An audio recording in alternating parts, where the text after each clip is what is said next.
women were underage secretaries, and can you expound on that? Yeah, well, I guess they were, because they were there. I seen them. I seen them myself. It's all true. It's all true. Good evening, messenger.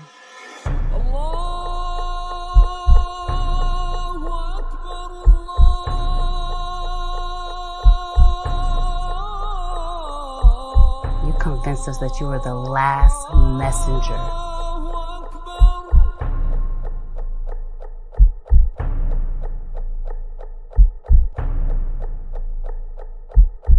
How many other bastard children do you have? You're watching America This Morning, America's #1 early morning. It's time after time after time we are watching murderers go free. They hide behind their badges, they hide behind their white privilege, and they use the excuse that they fear for their lives to murder our young people in cold blood.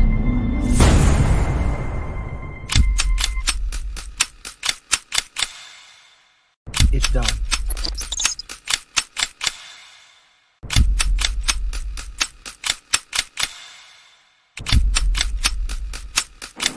Eggs, my brother. No. Don't think about it. All you self-righteous assholes do is march and destroy your own communities. Killing me won't change a goddamn thing.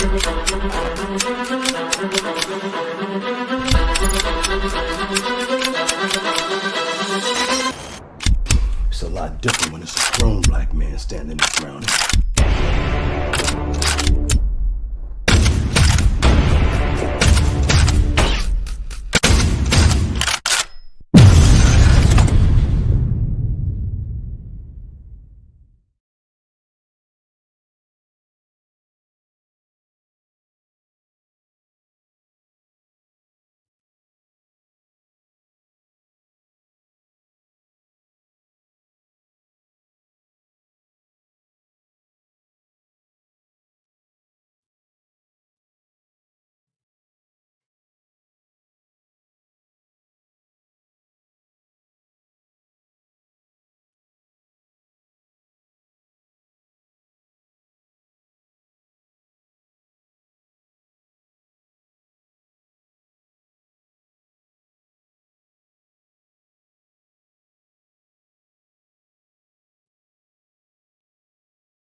Sorry about that, guys. I'm setting up. Let me get this set up. It's what? I said Malcolm alleged that some of Elijah's women were underage secretaries, and can you expound on that? Yeah, well, I guess they were, because they were there. I seen them. I seen them myself. It's all true. It's all true. Good evening, messenger.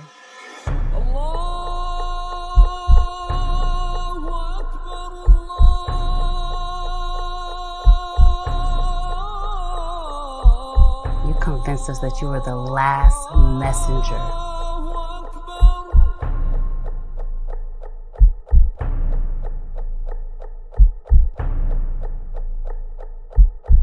How many other bastard children do you have? You're watching America This Morning, America's #1 early morning. It's time after time after time we are watching murderers go free. They hide behind their badges, they hide behind their white privilege, and they use the excuse that they fear for their lives to murder our young people in cold blood.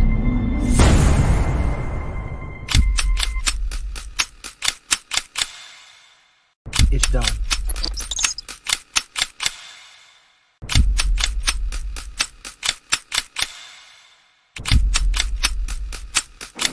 Ex, my brother. No, don't think about it. All you self-righteous assholes do is march and destroy your own communities.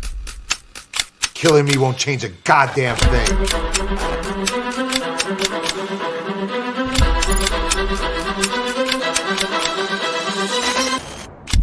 It's a lot different when it's a grown black man standing his ground.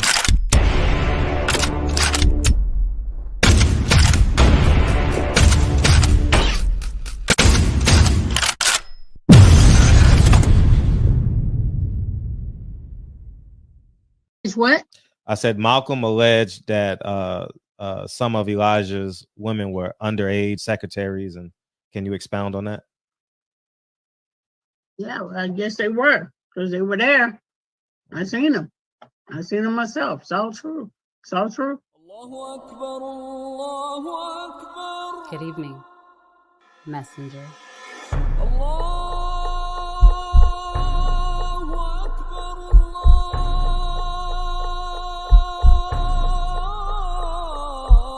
You convinced us that you were the last messenger.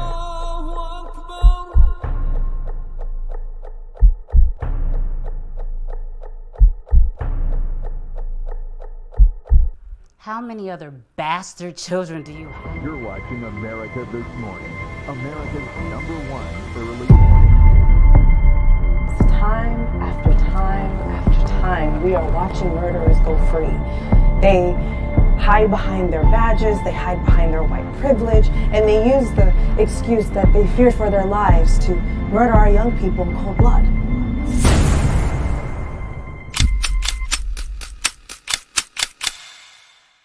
It's done.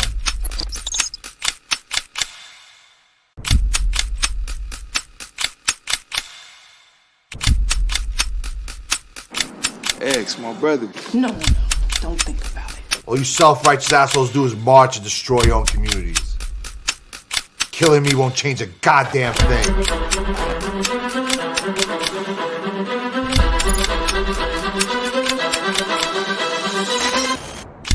It's a lot different when it's a grown black man standing his ground.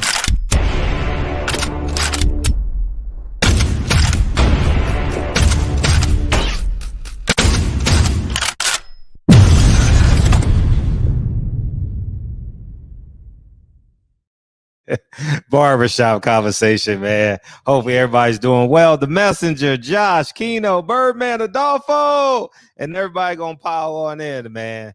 Hey, who is consulting LeBron on his hair? I'm looking at it and I'm like, damn, his beard is too dark. His beard is too dark, and he went to the wrong Bosley expert, man. You know what I'm saying? But it's all good, man. He's going to surpass Kareem for the greatest points in history within the next 15 games. That will be extraordinary. That's astounding, man. 20 years and never really been injured. He say he spends $1 million on his body a year. Look at that move. Woo. LeBron James. You know, statistically, he's going to be the greatest player to ever touch a basketball. And we got to witness it from day one. Never been to jail. He's a hell of a father. He's a husband.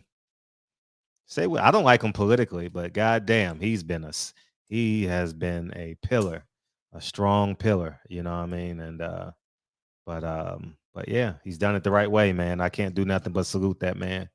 You know, he gave LA a championship. It was a COVID chip, but he gave LA a championship. He did what he said he was going to do. Every team he's played for, he's gotten them a championship, you know? And, man, so, but yeah, man. So so that's where I'm at with that. Hopefully everyone is having a awesome day, awesome week. The family and we went out to a basketball game yesterday and had a great time, and it was cool. So we had a great time. It was a great time. Lincoln he's in major love with basketball, which is awesome. That makes my job as a father so much easier. And hopefully your child has found what they love and you're able to support it. You know what I mean? You know what I mean? Oh yeah, and he's gonna be on 1-year contracts for the next 3 years. You know what I mean? And it's gonna be interesting to see how that plays out. I don't know if his son is good enough to make the NBA. I don't know, but I got to see him play in college. You know, he's on a very dominant high school team. He's a 6-foot guard, 6'1" guard. So I don't know how well he can play the point. But in terms of frame, he has a great frame on him. He has a great base. He understands the game. I haven't seen him play live, but I've seen him on. They have this basketball site called Ball is Life that's on YouTube, and he seems to have it all. You know, I mean, physically, he seems to have it all with the exception of height. So I don't know if he's going to play the 2 guard in college or he's going to play the 1. He has a frame of a 1, but in high school, he kind of plays like the undersized 2 guard. You know what I mean? So we'll see. I want to take that. I want to see that picture because that's the goal he wants. If I'm LeBron, shit, I'm trying to buy a team. You know, that should be the goal. Buy the team or buy your own league and just shut it all down, you know. Because all he's going to do is complain when he retires. Every retired athlete complains. Every retired athlete's complain. You know, I know a handful of them, and they all complain about the sport they used to be a part of. You know, so but yeah, he's been a hell of an example for his kids. And his wife, I mean, not his wife, his mom had one spat with Delonte West because he was too outspoken. You know what I mean? He was I think that was kind of disrespectful to your teammate's mother. You know what I mean? I thought that was kind of, you know, but outside of that, he's done a hell of a job. Even the announcement, we'll get into the show. We'll use this as a filibuster while everybody pile in. Even the decision. I remember exactly where I was on the 210 freeway at about 3:30 Pacific Standard Time, somewhere in there. It was Jim Gray and LeBron James. And I was listening to it on the radio on 710 Sports Talk. And even that made $5 million for the Boys and Girls Club of America. So we say, oh, it was terrible. I ain't never seen 5 million. All the commercial ads went to the Boys and Girls Club. So from that perspective, man, he's been clean, man. And he's been clean and the face of the NBA since Kobe's decline and the injuries since year 15 or 16. When Kobe tore his Achilles, that was the end of Kobe's reign as the king of the NBA when they had Dwight Howard. What was that, year 16? Somewhere in there. So for the past 8 years, 7-8 years, LeBron has been the single face of the NBA, and he's done an extraordinary job from a character perspective. Like I said, I think he's way off politically, but he takes care of his last name. And we get to see him break Kareem's record, which seemed insurmountable. Well, I mean, with the NBA 3-point line and the fouls have changed, it's easier, but you still got to play 20 years to get there. You know what I'm saying? You still got to average 20-something points a game for 20 years to get there. And that seems damn near impossible. So LeBron is a special athlete, a freak of nature, and he's doing what he's supposed to do. You know, he might even make at 40-something years old, that man might make an attempt at playing in the NFL. That's how much he takes care of himself. I'm serious. He might go try out. I ain't lying. He might. At 45 years old. That would be interesting. You know, but he needs a new hair consultant. His hair consultant has failed him. His dye is too dark on his beard because he don't know everything is in 4K. So it looks awkward. It looks really awkward. And he's had hair problems, you guys. he's had hair follicle issues for about the past 10 years. We know that. But yeah, man, special athlete, man. Salute to LeBron James. And hopefully he thinks about owning a team instead of wanting to play on another man's team. You know, that's kind of like the mindset that will take us much further. Even if he can't afford to do it right now, that should be the mindset. By the time his second son makes the NBA, he should have his own team by then, you know, and then put people in place. I don't know if you can play and own, because didn't Magic Johnson have to give up ownership of Michael Jordan of the Wizards or something? I don't know. You guys tell me. I don't know. Y'all are the experts. I remember something like that happened. Magic Johnson had to give up his ownership to play. Am I right about that? You know, so anyways, man, hope everyone's awesome. And we got a lot to talk about today, man. A lot to talk about. And we got Tank Davis and Eddie Hearn tweet. And Errol Spence is still ringing. Errol Spence and Keith Thurman is still ringing. I think Tank Davis will probably dominate this show because the barbershop love talking about race. And is it racist? Is it true? You know what I mean? Oh, you can't play and own. So he can put his friends in place, you know what I mean, and sell his shares or legally gift his shares of ownership or percentage of ownership to a trust, you know, or something like that. But it won't be hard. It's just paperwork. But yeah, what I said, Errol Spence first. Yeah, Errol Spence first. Here's my take on it. I've been thinking. I've been really thinking about it. Not like, but just like passively while I'm driving. I don't think Errol Spence is gonna fight. Yeah, Kareem and PEDs. Yeah, I don't think there's a piece of me that doesn't believe Errol Spence is gonna fight Keith Thurman. And you say, why, Fred?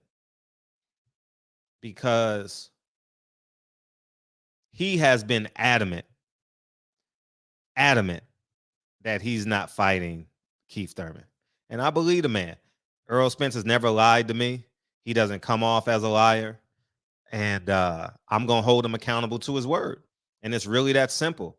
If I wake up one morning and Keith Thurman and Errol Spence on, I'm going to say Errol Spence lied. And it's really that simple. You know, but until I see that official announcement on who he's fighting, I really think he's going to fight a 154 guy.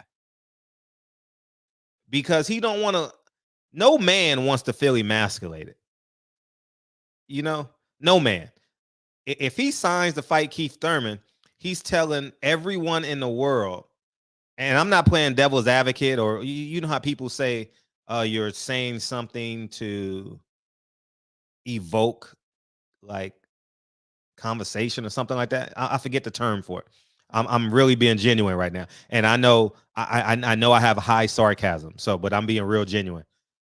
I don't think he wants to be emasculated. I'm being real.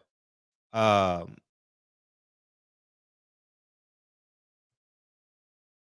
don't think he will fight him because that means Al Heyman is in control, and he's been adamant saying that he is in control. And I think he's going to fight Tony Harrison, Erickson Lubin type, Sebastian Fortuna. So he's going to fight a legit 154 guy.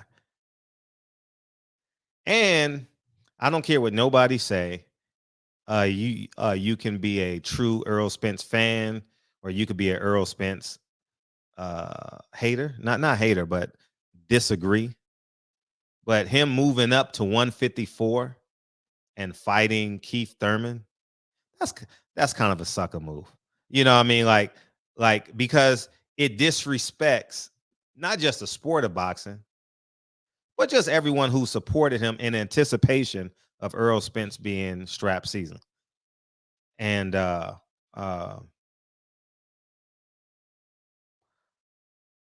want to see who he's fighting. I believe the reason why it's taken so long is because Errol Spence won't fight Keith Thurman. I'm being honest, dog. Like, I really don't think he gonna hold his word, you know.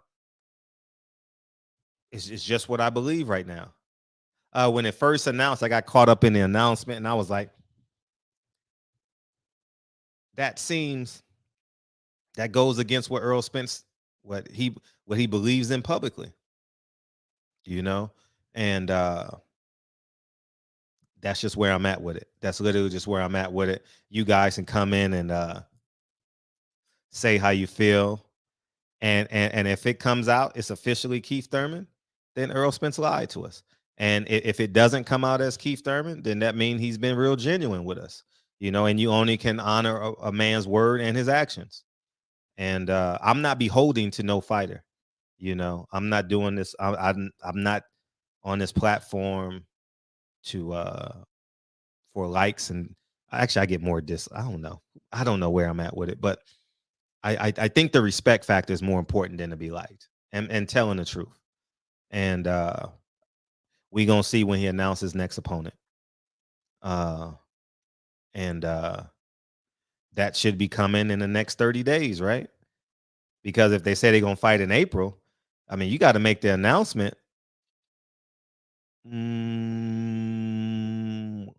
next week, because you got to start that promotion, dog. That promotion got to get going, you know. So fighting a guy at 154 for no belts when you're a champion of 3 belts at 147, that's not a good look. Earl's gonna fight a true 154, and the belts will be put on hold, which I don't agree with. You know, I think you're supposed to honor your commitment to what you earned. And he's a 147 guy, and like I said, he only want to make weight one more time, and that's for Terrence Crawford. I've been adamant on that. And but the biggest loser in all of this is Jerron Ennis and Virgil Ortiz. Is it Victor Ortiz? Virgil Ortiz? Y'all know who I'm talking about, the Latino from Texas. And it's really bad for them because they can't become champion to mid 2024 at the earliest, because PBC fighters only fight once a year. So if Earl is fighting in April, that means 2024, the Terrence Crawford fight happens. So they're looking at September 2024, early 2025 at being a world champion. And this is why you got to have, and this is why you really got to be honest, or you got to be like, fuck the system.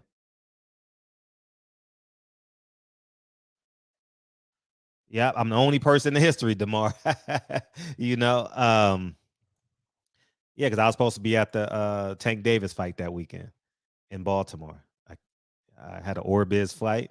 I booked all my stuff on Orbiz when I was covering boxing because it was the cheapest, but it was a no refund policy. So that's why the schedule helped. You know what I'm saying? I was so pro schedule. But I think that it's just going to be tough sledding for them.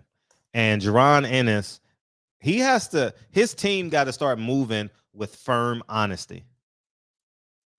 Yep, I'm the only one to call Bob Arum Elijah. I got to go find that shit. I got so many clips of Bob Arum early in my page of me challenging Bob.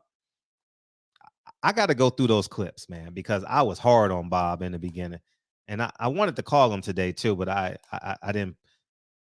It takes me 2 hours at minimum 2 hours to prepare for an interview if I know you. If I don't know you, it takes at least a day, you know. So because I'm not going to an interview unprepared and be like, well, so you gonna watch the Laker game tonight? You'll never hear Fred ask no bullshit question like that because he ran out of questions. I'll ask that question if he's told me he's a Laker fan, but I lose a lot of like journalistic respect for journalists or YouTubers when they run out of questions, and you can totally tell, you know. So, but yeah, it takes like 2 hours for me to prepare for Bob, you know. So because I know him, so. But yeah. What was I gonna say? So yeah, I'm standing by Earl. I don't think he's fighting Keith Thurman. I don't. I'm being real. I think he's gonna buck Al, and he's gonna do what he want to do. He's gonna hold. I really think right now it's between him and Al. Yeah, I really think it's between him and Al at this point, because I think that's what the holdup. Earl is not in camp yet. He seemed to be in human shape, not fight shape. I saw a video of him on an island somewhere. I don't know where he was, but it looked like he was on the beach somewhere. Maybe Bermuda or something. I don't know where he was, but yeah. It's been confirmed. Hell nah, it ain't confirmed, dog. If that shit is confirmed, man, it's not a good move for him. It's not a good move for him. Anyways, we're not getting there because Earl has never lied to me, and I bought that strap season shirt. I paid $67. I didn't pay $80 like Ness.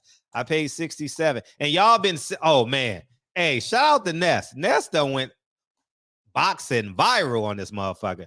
And listen, I got no qualms with how Ness respond. I think you can respond either way.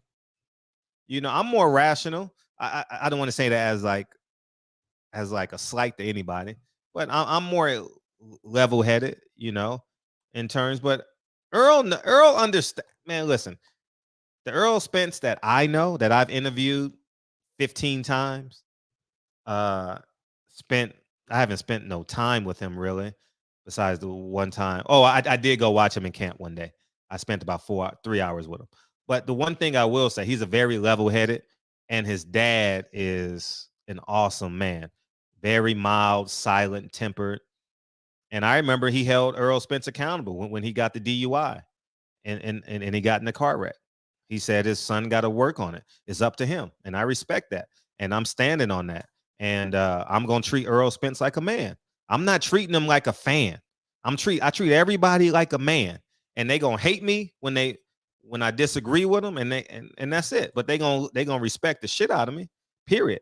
And I'm going to treat Earl like a man. I'm not going to disrespect him. You know, he's done a lot for this platform, and I always want to honor him in those regards. But he's not fighting Keith Thurman, dog. Like, I'm serious. He's not fighting Keith Thurman. I can't see it. I literally can't see him fighting Keith Thurman, dog. Not for no belts at 154. If he fights Keith Thurman at 147 for the 3 belts, yeah. You know? You got to beam in and ask, man, because if I answer, y'all got to beam in. I'll let y'all beam in and ask me anything you want, even if you hate me. But yeah, the Tank. So that's what I'm gonna say about Earl. I don't believe he's fighting Keith Thurman. I don't. And if he does, I'm gonna hold him accountable to it, because that means he lied. And if he doesn't fight him, he kept his word, and I respect that. And that's it. So what else? Oh, let me read the tweet.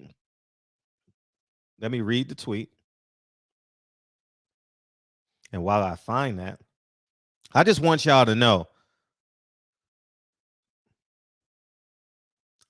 I was solid on Eddie Hearn a long time ago about this bullshit. You know what I mean? This is why you got to be a journalist. You got to go on the line of fire. I didn't have a credential this fight. I didn't let's bet $50. All right, I'll bet you, Birdman, for sure. I'll bet you $50.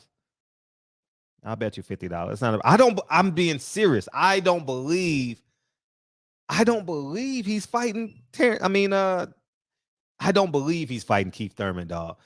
That's not in character. It's like Deontay Wilder saying, "I'm betting you $50 because I genuinely do not believe he's fighting Keith Thurman."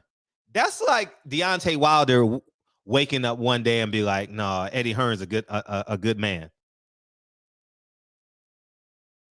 That will never happen, right? That would never happen. That will never happen. That will never happen. I'm just saying, Errol is a real thorough guy. He's a real thorough guy. But if he does fight him, he gonna get it in the shop. He gonna get it in the shop. 154 with no belts. And if he doesn't fight him, we gonna celebrate it in the shop. You know what I mean? And that's simply what it is. We gonna be men. Men gonna be men. And that's just the bottom line. That's where I stand. You know what I mean? As I told you guys, I disagree with me and Wilder had a disagreement. You know what I mean? And that's I still love the man. I'm still gonna love Errol, but you ain't gonna lie to me. You ain't gonna play in my face though. Ain't no man gonna play in my Lincoln don't even play in my face. And if Lincoln don't play in my face, no man that's not named Hawthorne is gonna play in my motherfucking face. All right. So I'm gonna play this while I find the clip. But I want y'all to know that I've been on ground zero going after Eddie. The people. Fighting for the people. You keep my Umar Johnson on. Umar Johnson ain't even did this. We want y'all to hit the cash app. Website hit visitors the cash bouncing? app. Stress I gotta less. close my door. Convert more. Damn. Try All right, I'm gonna put this Hotjar. full screen so I can close my door. Your car's headlight bulbs can lose up to 50 feet of visibility before burnout.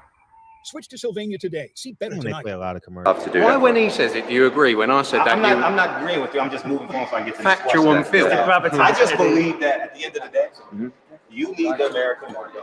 For real, let's talk right now. Anthony Joshua needs Deontay Wilder. Deontay Wilder doesn't need him right now. He does, of course he does. He needs all the big fights because, you know, Joshua doesn't need Wilder right now. Joshua doesn't need Wilder. All right. Before I need to set the stage. I really need to set the stage on this before I play this. I really want y'all to understand where I'm at and what I'm doing. Before this, Eddie Hearn and Eddie Hearn had a shouting match. You know, I don't yell in interviews. Never have. Only one. That Wesley Muhammad character. Don't like him. Don't like him at all.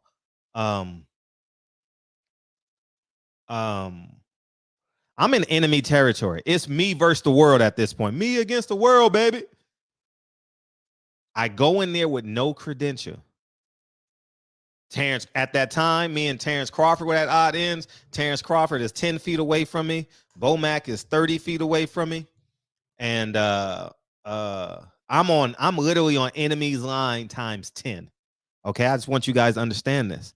And I pull up on Eddie Hearn, and it went berserks.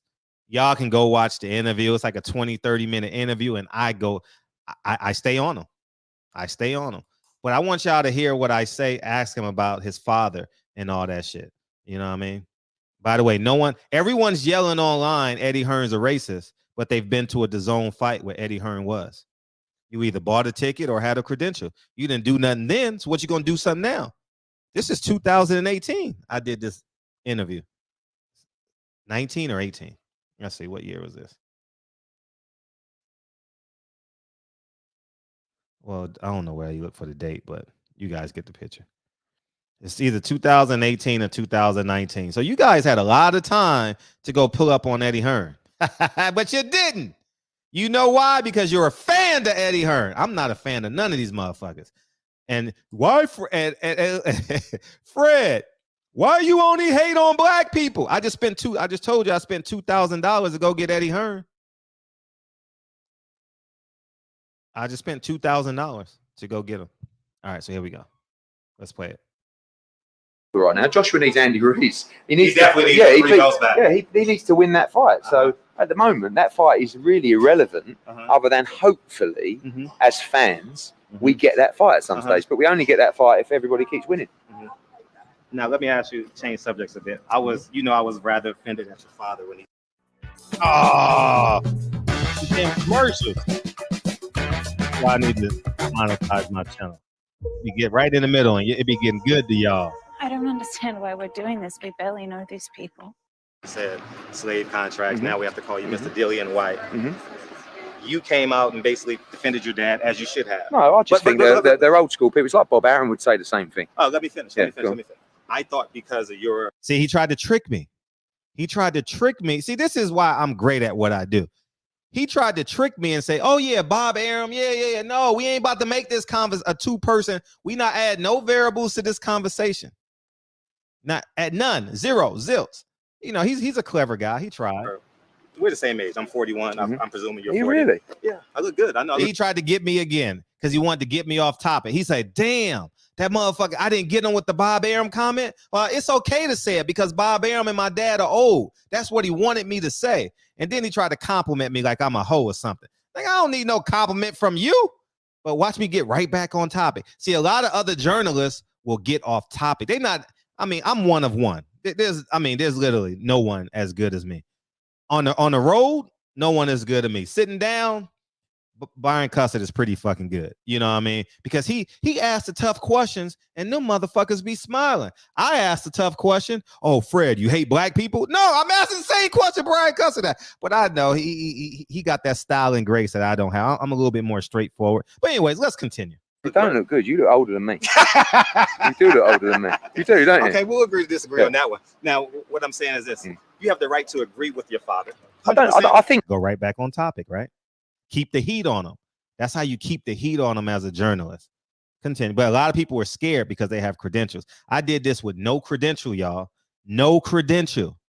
None. I had help. I don't know if I should, but let me finish 1 second. Okay. I think it was a bad choice of words from a guy who, like, you have to understand, like, and it's hard for you to accept this, but I know him very well, obviously. And I just think the way that he tried to explain it probably wasn't suited in the environment he was in or in today's environment. So I can't say it wasn't a situation where I spoke to him that day and went, yeah, great press conference. Yeah, what he was trying to explain was that fighters now have much more control than they used to. Back in the days when he was promoting, it was you're fighting him. Nothing to do with race or color, just that fighters were in total. All right, so on and so forth. He basically explains it down and I hold him and then we go our separate ways. But yeah, it's Eddie Hearn. Yeah, it's Eddie Hearn. So, but let me pull up Eddie Hearn's tweet because this is a very important conversation that we need to be having. It's a very important conversation.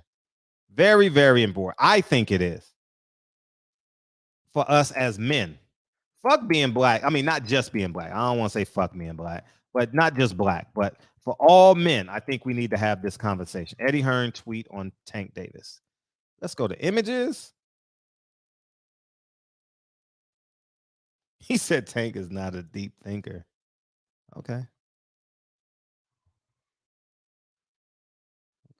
Let's see if I don't see it. Give me a second. All right, here we go. There we go. We in business now. Tank is not a deep thinker. Well, let's go. Let's have this real conversation. I don't know if y'all ready for me because I don't give a fuck about your emotions or an interview from a fighter. Eddie Hearn, the dangerous thing about Gervonta Davis is he is not a deep thinker, not articulate. I don't mean that in a disrespectful way. He's a bad motherfucker like Mike Tyson. That makes him dangerous because he is fearless. You can't get into his head. I know I need to charge a mentorship, how to be a motherfucking journalist. You know what I mean? I need to start doing it. You know what I mean? And facts. Thank you. I'm going to keep it a buck. I can give a damn. But how we started this, Eddie Hearn is his father's son. I think once his dad said that shit publicly, Eddie Hearn becomes his father's words to me. To me. I don't know how y'all feel about it. Like, Lincoln is my son. Lincoln is a reflection of me. When y'all meet Lincoln someday and he's playing his piano all around the world, you'll be like, man, I used to watch your father on YouTube. He better respond like, I remember those days I used to play a piano, and he better beat you to it. Hey, can we take a picture together? He better, because that's the son that I raised. You understand what I'm saying? So I said all that to say he is his son's father. He is his father's son. So I'm taking him from day one. That's who he is, right? Now, moving forward. The BLM movement in boxing is fake than a motherfucker. I'm going to tell you why it's fake than a motherfucker. Because black fighters signed with white promoters that were racist before they signed with them, right? Like Eddie Hearn, like Bob Arum. Leonard Ellaby went off. But he done destroyed so many black fighters' career. See, this is why we got to stick to the truth in boxing. Because Leonard Ellaby destroyed his whole stable of black fighters. Whole stable. Entire stable. I got 5 TMT fighters that want to tell their story, but they're still active fighters. At least 5. At least 5. Man, I just want to tell us, but I'm still fighting. I don't know what's going to happen with my career. This is how I take care of my family. Do you. Come back when you're ready. I don't hold it against them. I got at least 5. Remember, I told y'all during COVID. During COVID, everybody was hollering at me. Everybody was hollering. Man, listen. Man, my phone stayed ringing off the hook during COVID, but not so much anymore now. You know, I done divested from boxing per se. This is why you got to be honest, guys. Leonard Ellaby done destroyed black fighters' careers. And the black fighters signed with the white promoters. In actuality, the best person to sign with, if you're going to be a part of this system right now in America, is Bob Arum. Now, the BLM movement in boxing going to be like, oh, no, that's not right. Well, if you under Al Heyman, you're going to fight once a year and now get underpaid. If you fight on Bob Arum, you're going to get a schedule. And this is when you're fighting. You're either going to fight him or him. That's it. You're going to fight at least 2 times a year. You're on the schedule. You know why? Because of the national programming. You got to fit boxing in because the college football schedule's on ESPN, the NFL schedule's on. You got bowling, you got the hot dog eating contest, the 4th of July. You got so many things, college basketball, college football. They got to schedule you. So ESPN already have their dates for the year. You know, it's just based. They're gonna do the first quarter, the winners and the losers. The winners go over here, the losers go over there, and then they send another schedule to ESPN. That's how it works. So when this BL movement got loud, I said, "Hold up," because everyone is a race baiter at this point. Because the reason why I can say race baiting, because they never stood on the front line. Frederick Hawthorne stood on the front line. Everyone that's probably yelling at the top of their lungs has probably, I don't know who is, but I'm just saying, but I see it in my DMs, have been to the DAZN fight, right? In New York, in Vegas, been to a Canelo fight. You've covered a Canelo fight. You've covered an Anthony Joshua fight. You've been to a Devin Haney fight. You've been to a Boo Boo Andrade fight. You've been to a Big Baby Miller fight. And you didn't ask him then. So why are you going to yell on the internet now? That's what I'm saying. Leonard Ellaby had a whole bunch of fighters.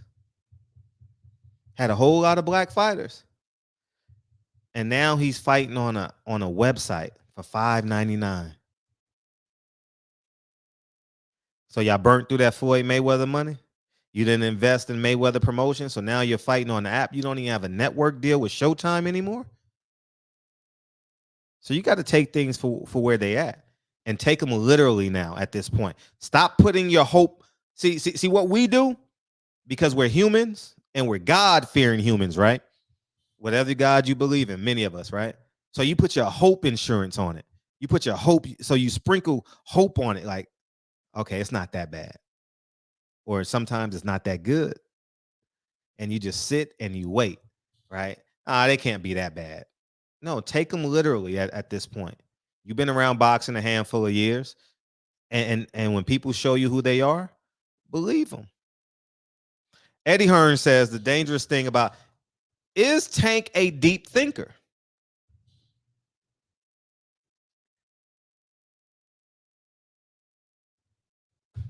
Is he a deep thinker? No. I'm going to use the example that I've been using since August. A man got on here and said, hey, Fred, you done gained weight. And I did, because I had just moved and I was eating out every day because I was homeless for like a month. I was staying at Dre's parents' house. So I was homeless for like a month. We were eating out every night.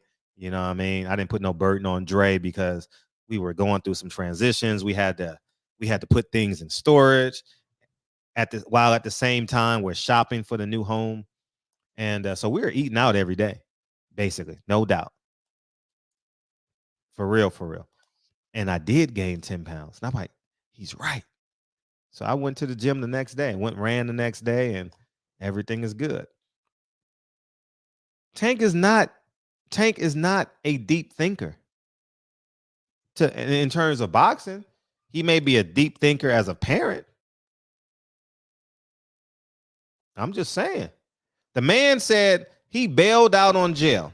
He bailed out with an open case, with a open 2-day trial in February, and says, if you didn't apologize to me, I'm going to smack the shit out of you. There's women that disagree with him. There's men that disagree with him. So you going to smack people because they don't agree with you? That's not a deep thinker, because a deep thinker sees it from 50,000 feet, right? And they make a sound decision. And then he went on to say, I don't have a team. I'm doing this all by myself. I ain't got no lawyers. I ain't got this. I ain't got that. Now you say, Fred, what do you mean by that? He has a team around him. He has Calvin Ford. He has Lior. He has 6'4". So what's their jobs outside of Calvin Ford? That's his trainer. They don't speak for you. They don't advise you. You have an advisor, Al Heyman, but you put a tweet out. Al Heyman helped Errol Spence with his tweets.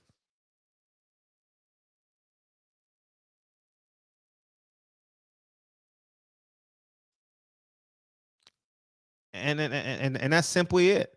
You know, I don't think Tank Davis is a think thing. I actually believe Tank needs more sound men around him that he's not paying. He's paying Al Heyman. He's paying Calvin Ford. He's paying the security team. He's paying 6'4". And I just take it for what it is. I don't mean to be disrespectful, but he's not articulate. I don't know if he's talking about auditorily. You can't help that with fighters. Fighters are going to sound like fighters. I don't hold that against a fighter. But if you're telling me, if he and I are going to go debate at Harvard, are you going to choose Tank or are you going to choose me? You're going to choose me. But that doesn't mean he's not articulate. You understand? He still can think it and it come out and it doesn't come out the way you want it to come out, but he can be articulate. I would disagree and say Tank chooses to be inarticulate. Do you understand what I'm saying? I think he chooses to be an N-word because every time he faces adversity on the internet, he says he wants to fight. He doesn't articulately disagree with someone. He always says, I want to fight. I'm this, I'm that. We gonna fight. Oh, we can take it to the backyard. I'm gonna knock you out. I'm gonna do this. I'm gonna do that. That's just what I feel. You know? So I really think that he doesn't make sound decisions. He didn't marry the mother of his 2 kids. He didn't marry the 2 women with his 2 kids. These are not sound decisions. And I'm not hating on him. I just tell the truth. And can he bounce back from it? Yeah. I don't think you should have a 3rd baby mother. Like, I'm being honest. I don't think you should have a 3rd baby mama. And I consciously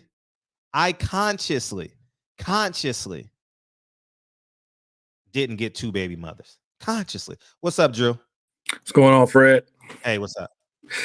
Just watching everybody get fake, man. You know how I go, Fred. And like I said, these people that are mad, they're just content creators with credentials and they're fans. They're not journalists. So you got to stop calling them journalists, Fred. Well, that's the title. You know, they love that title, but I'm like, what kind of studying did you do in journalism? What kind of ethics do you have as a journalist? Mm-hmm. And they're like, ethic. Most of them don't even know what ethics are, Fred.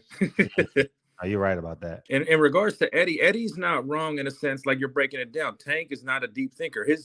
Tank's mental processing system doesn't take into account like, you got plan A through B. He doesn't think plan C, what could happen, contingency. If I do this, this happens. You made it a point with the baby mamas, and then like how he said he got out of jail, and then he went to that YouTube dude two-tone, like, keep that same energy. I'll catch another case. Mm-hmm. But right. I mean, but it also wait. He said, wait. I don't know that. Say it again. It was on a tweet, and he deleted it. He's like, I have no problem catching another case. He said that? Yeah, he tweeted that a day or two after he got. No, he didn't, dog. Yes, he did. Oh, you know how he tweets and deletes? Are you serious? He deleted that though too, because someone sent it to the DA of Baltimore. Like, this is the person who you guys let go, extend the trial, something like that. But I'm gonna hold Tank responsible to a degree. He's 28 for it, but like you said, the men in his corner, he doesn't have men around him that are actually intelligent and sit him down like with no like you said, I don't need nothing from you guys. He doesn't have nobody in his life that doesn't need anything from him. Everybody needs, so he's not going to get the type of candor and honesty from his circle. Mm-hmm. Like we were talking earlier, Fred, they did an entire disservice to him. He should be a bigger star than what he is. Case in point, like Sinisi Estrada, she's with ESPN now. Her manager has her taking public speaking class, tutors, and acting tutors, just to do that on the side, just to be better at it. Like, you mean to tell me PBC didn't have enough money to, like, this is going to be our star pupil? Let's get him a little media trained, just a little bit, so he can coherently put sentences together when he's talking, and put him on network TV. And Tank should be a 500, 600,000 pay-per-view buy guy right now with the amount of time they've had to him and the access to the Mayweather undercards he was fighting on, Fred, and the network TV access before it got this bad. Yeah, you're right. So it's like you mentioned it about Ellerby. It's an indicative on how PBC, not just Eddie Hearn, Bob, Frank, all the promoters are scumbags. PBC is also indicative of harming black fighters' careers. Everybody's guilty. Right. Now you're right. I think PBC. I think they're all the same, and and I've taken turns on all of them. It's just that COVID made my PBC reign a little bit longer, But it's all this. They're all the same. But if you're going to participate in this system, then you can't complain about it. That's the key right there, Fred. Because Fred, you've been around people with money. I've been around people with money. And when I went to college, private school, they all, the top 1% that have nepotism and are groomed and born into at least upper middle class, the middle class, that's how they think. For them, in the medium, you might get outliers that want to help and change the system. But for the general part, we're going to operate this way. That's the way the world is. Right. Let me bring in Tavion, and then L, you're next. Go ahead, Tavion. Yeah. I don't know. Y'all don't need me to bring in. Y'all don't need to tweet up anymore, do y'all? I just look at it from like, okay, it goes 50-50 with it. Like, you could blame the promoters, but I've been in the promoter game when it comes to the entertainment business, when it comes to the music business. And like, it's like, okay, with the guarantees, right? Every artist has a guarantee. So you got to pay them that deposit. Once you get that deposit, they post a flyer. You pay them that back end. They're not coming into that venue without getting the back end. But at the same time, it's like, we could get mad at Al, we can get mad at Eddie, we can get mad at everybody else. They still signed the contract and took the advance. The difference between Eddie and I feel like is Al gave these guys bigger advances. The guarantees ain't there because the market's not there anymore. Just like the real estate market, like, you can say, okay, the market, it fluctuates, right? So these guys got these high guarantees, but they can't make the money. So the promoter's just not going to fork the money over. And it goes 50-50. We got to hold the fighters accountable too for signing the contracts and not doing that. You should have went to Bob Arum and agreed to a lower, payday and got, you know what I mean, and stay consistent, but they didn't do it. So they got to take accountability for signing the contracts. You know what like I'm saying? You said it about a month ago on the show, Tavion, where the PBC fighters just Al opened the floodgates. Like, look, you can use the jet, you can use everything, but But that's without what they knowing that do in the that's music, part of and the that's how that advance. works, though. Yeah, that's how Yeah, they do it. without knowing that was part of the advance. Yeah, but they spent. If you took the advance and you put it in your business account, and you let the money sit, you never spent it. You go to Al like, bro, get me out of the contract. I ain't spent none of this money. Let me get the fuck out of here and get on. Then now you like, okay, I'm out of here. But you can't complain once you done spent the money and then you ain't getting the fights. The only reason why you're not getting the fights is because you can't produce the money. Charlos and everybody, they can't produce the money, bro. That's the only reason why they're not getting the fights. Errol Spence probably will fight Keith Thurman because at the end of the day, when you look at the numbers in the pay-per-view numbers, because they're on pay-per-view, that's the only person that's going to sell the highest money to get a payday. We talk about integrity and all that. I understand that. But the sad thing about it is, at the end of the day, and when you look at the analytics, that's probably his highest payday that he's going to get right now besides Terrence Crawford. And that's what's probably going to happen. You know what I'm saying? So, I mean, you can get mad at it and say, oh, he's this and that. We could look at it, but they're entertainers, bro. You know what I'm saying? You can't look at it from like in your household, this person's this person's that. You can't look at it from that point of view. They're entertainers, you know what I'm saying? And they're going to do what's best for them. So he could say whatever he want to say, but he's probably end up going to fight Keith Thurman because Keith Thurman's numbers on the analytical side when it comes to pay-per-view and all that with the Manny Pacquiao's and all that different stuff, his numbers peak, and that's the biggest fight that Earl can get for pay-per-view numbers that he can produce the most money. So that, that fight probably is going to happen, I think Sebastian does more than Keith. Yeah, but you just got to look at it from an analytical standpoint. I don't know Sebastian Fortuna, but I don't know, but I'm saying no. But I'm saying from if we look at all of Thurman's pay-per-view, the only reason why a Keith Thurman perspective is a Manny Pacquiao. He fought Manny Pacquiao, right? So his analytic numbers are up there because it was Manny Pacquiao. So for the guy that you just said probably don't got the numbers as Keith Thurman. So when Al's probably going to him, he's like, bro, this is really what you're gonna get the highest. You know what I'm saying? And he's probably gonna be pissed off, but he's probably gonna have to accept. He's probably gonna do it, and it's gonna piss people off, but. That's how they look at that stuff. You know what I'm saying? It's not fair. It's not, you know what I'm saying? It's messed up, but that's just how the business works. That's why Tank keep getting fights. He sell out. So he's going to keep getting fights. It don't matter if he's it don't matter about what he going on in his personal life. You know what I'm saying? He's still going to keep getting fights because he sells. And that's what promoters look at, bro. And that's the sad truth. That's the music industry. That's the entertainment business. You're right. From my perspective, you know what I'm saying? That's what I think. No, you're right. You have a comment before I bring L, and you got a comment on Eddie Hearn's tweet. Eddie Hearn, yeah, I think it's a little bit out of context, and then it's a little bit. I think it's just out of context. I don't think he meant what people took as far as what he said. A dean thinker, he just probably think like you, Fred, just like you said. Sometimes he probably just make bad decisions. That's what I probably think he said as a bad thinker. You know what I'm saying? But I don't know. If you watch, you're right though, because if you actually watch it and don't read it, you can read it, but you could read what he's trying to say. It's kind of like what Skip Bayless said. It's kind of fucked up what they said. He shouldn't speak on it. You know what I'm saying? He shouldn't speak on it. He shouldn't speak on it at all. But you can't really analyze something off the tweet because it can get, you know what I mean? You can say something at all different ways. Said it. This wasn't an interview. It's an interview, yeah. Oh, okay. So that's what I'm saying. You watch the interview, the body language and the tone of how he's trying to convey it. It does come off a little bit misconstrued, but he could have worded it better. Yeah, but he might Tank. You know, he don't fuck with. You know, I don't know. I didn't see the video. I got to see the video, but I didn't see the video. And it's probably an extension of him exposing the contract too for $10 million. Exactly. So there's a little bit. So yeah, that's a little bit of because he did it's an hour-long interview that he did with. I haven't watched Eddie Hearn interview in a minute. Damn. All right, so maybe I need to go. I don't need to go watch, but bring an L. Let me take this down. All right, go ahead, L. Yeah, I agree with everything Tavion was saying.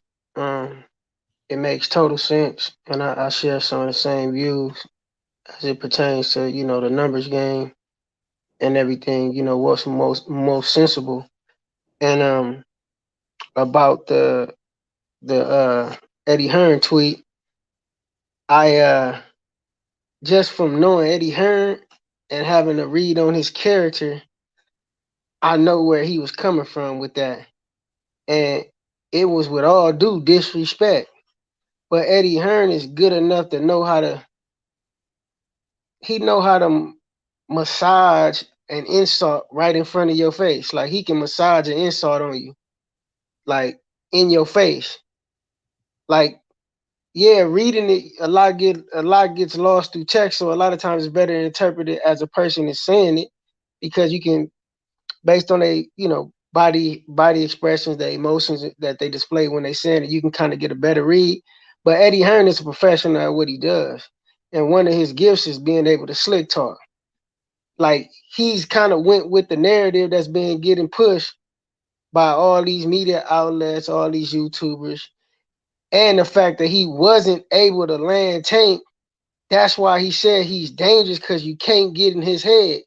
No, he's only dangerous. He had to make that line fit his initial statement, is that he's dangerous. So no, he's only dangerous, and you can't get in his head. Why? Because you wasn't able to get in his head and make him fold and come over to the zone or whatever you was pushing. Like you thought he was more stupider. You thought he not more stupid, because I don't think Tank is stupid, but you thought he was stupid. You get what I'm saying? And he showed you that he wasn't even entertaining the bullshit. See, a lot of times, man, it's funny how people go with narratives. Like, I don't see how you can, me personally, I don't see how anybody can think somebody that has had that much success at one of the hardest sports in the world is stupid. Everybody can express themselves in an articulate manner. Everybody don't have that gift, but that don't mean that they stupid or they less intelligent. They just don't have the gift of gab. They don't understand the English language that much to be able to express it in such a way through spoken word. That's and socially. Yeah, that's like the guy Elon Musk, like the same type of thing. When you hear him talk, the guy speaks kind of, he don't come off as like an intellectual. He takes him a little minute to gather his thoughts, and then he comes off and he speaks. But that don't mean the guy's stupid. If you watch Elon Musk, like. And this is what I learned, because I'm gonna tell you, I had a speech impediment as a kid, growing up, as a baby. Through my childhood, I had speech impediments, and sometimes I still do stutter. But the reason why I stutter, because my brain activity actually works a lot faster than the average person. Like, because if I write, can't nobody outwrite me. That's a fact. It's not too many people that can outwrite me. If I can sit down and compose something, it's not too many. It can be something right out the air. I've had ink, man. It's not about me, but I'm just saying it's other people that have that same, ability, but they not able to express it through words, because their thoughts is, they're compiling thoughts in their brain faster than they can get it out in speech. So with Tank, I don't at all think the brother's stupid, but it's funny how everybody's running with that narrative, and then people is even like throwing shots at his camp. Like, you don't think that these men is smart enough to have guided him to a level of success, and like by being stupid? I just want to know, like, how can people just say that? Like, it's just like people say anything nowadays, especially on the internet. And it's really it's just baseless assumptions and opinions, because it's really not predicated upon nothing that's like founded on truth or something that makes sense. Like, because you always say, Fred, like you always say this, you're very pragmatic. So you in that sense, you very conservative. You very you have a scientific method in which you follow to get your goals established and carried out. You don't think that they done the same thing with their goals, and they've reached not even the pinnacle, because I believe he still got a lot of upside. But to have come this far, you think him or those people that's in his camp is stupid? Yeah, but Fred didn't say stupid. He was talking about intelligence and decision making. That's business, though, bro. Being black in business, bro. You could go eat steak dinner with a whole bunch of investors, bro. And I could go sit there right now, being 32 years old, bro. And they'll go look at me. I can have a suit on or whatever, and they'll go look at me like, who is this guy? How do you got this? How do you do that? It's happened to me before. Oh, is he really intellectual enough to even do this type of stuff? That's how they think about people. You know what I'm saying? And that's why I have a problem. Like, no disrespect, but I had a problem when Fred was like identifying the thugs and all this type of stuff. Like, because that's how a lot of people identify black people. You know what I'm saying? When they're coming in there and they have more sometimes than these people and they're smarter than them, but they already identify these people as being racist, or I mean not racist, but dumb or stupid just because they're black and they got earrings in with shiny stuff. Sometimes that's not the case. I remember buying a property on the waterfront and it was worth like $1.8 million. And the neighbor thought she could just come in there while we was remodeling the property and come in there with her phone and come in there and start videotaping my property. But if I went in her house and start videotaping her property while she was doing the construction, it'd be 50 carloads of police coming in. And that's why I have a problem with just trying to identify and say somebody's not articulate based on what you say and you're observing something when you don't even really know all the facts. That's why I have a real stance on people doing that type of stuff. And a lot of black people that are successful deal with that on an everyday basis. It's just like the finance thing. Like you could go sit there, you can qualify with an 800 credit score, you can make $1 million, $2-3 million in financials. As soon as you send that ID in and the underwriter see that or the loan officer see that, then they already decline it and they'll go give it to somebody else. You know what I'm saying? And they don't have to prove that. That's just what happens. So there is an underlying problem that I have when people do identify people as such and they don't know what they're talking about. You know what I'm saying? That's why I really have a problem with people doing that type of stuff because it happens all the time. I'm gonna be honest with you, man. I've you know, I got 2 degrees, man. I'm a lifelong student, man. I love school. I love the educational system as far as being able to have any bit of information at your fingertips and going through the curriculum and the courses and how everything is set up. I love that. I love school structure. But I learned in the real world that only thing that is valuable is applied knowledge, like knowledge that like experience, you know, in this world that we live in, this capitalistic society that America is based off of, they only give a fuck about results. And just because you have an education, that doesn't qualify you in their mind because corporate America is results driven, and it has nothing to do with how much you accomplish in the classroom.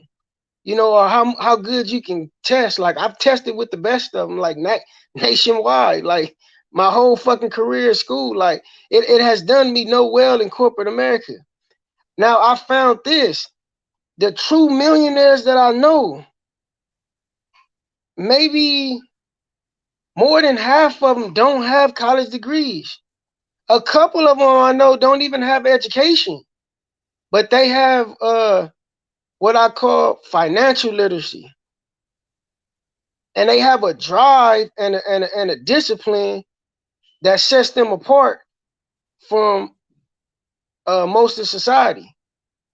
And it has nothing to do with their education. They'll tell you, man, I know motherfuckers that don't even know how to read, but they know how to make money though, legitly. And they have business affairs with top executives, you know, and they making business on a regular. So it you know, having this experience in life that I've seen, I started to understand what this system that we've relied on and have given so much trust to has fooled us, man. Like it's great to have it, but it doesn't set you apart much from everybody else. Only when you are part of the system. Like, and you have to be selected though. Like you have, it's like a brotherhood. Like, you know, it's not what you know, it's who know you and who like you. Like you know how that shit is, Fred. Like, especially being black, man, or being brown. You know what I mean? Like it is what it is. He's been waiting, but let me respond, and I'll bring in Born Hustler. Education sets you apart. Whether you do it formally in college, education is a diamond lane on the freeway. If you go to trade school and you learn how to do carpentry, you go to a barbershop, you learn how to cut hair, you go to college like me and you become a history major, education is the diamond lane.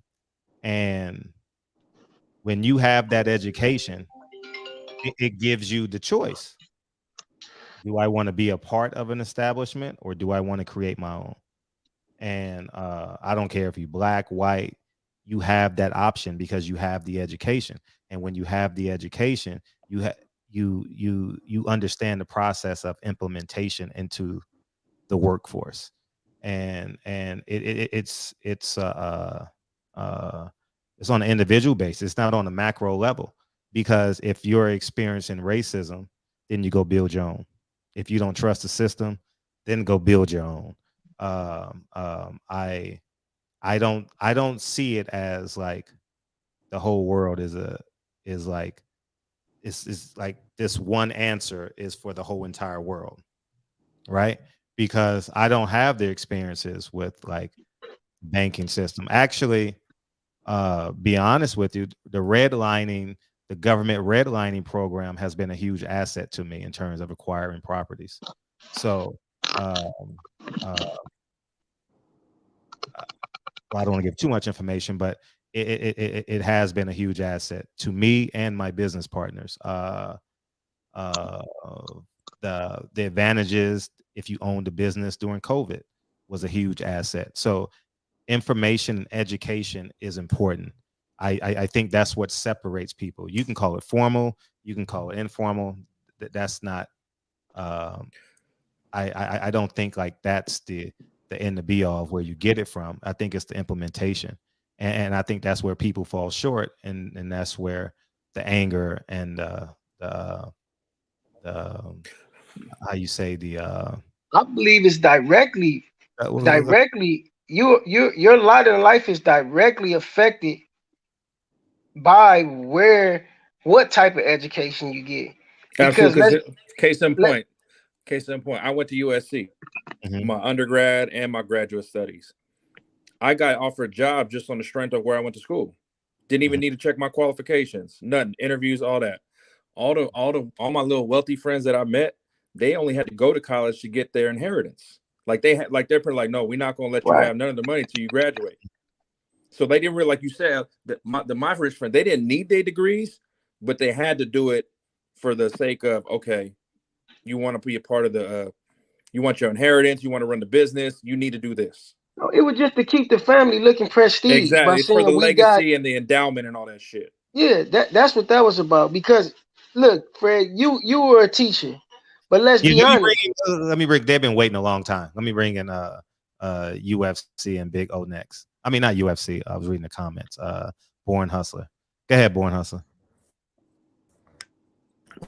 What up, Fred? Hey, go ahead. I want to talk about that Eddie Hearn situation right quick. Well, before I go into that, I'm gonna say this. You can hear me?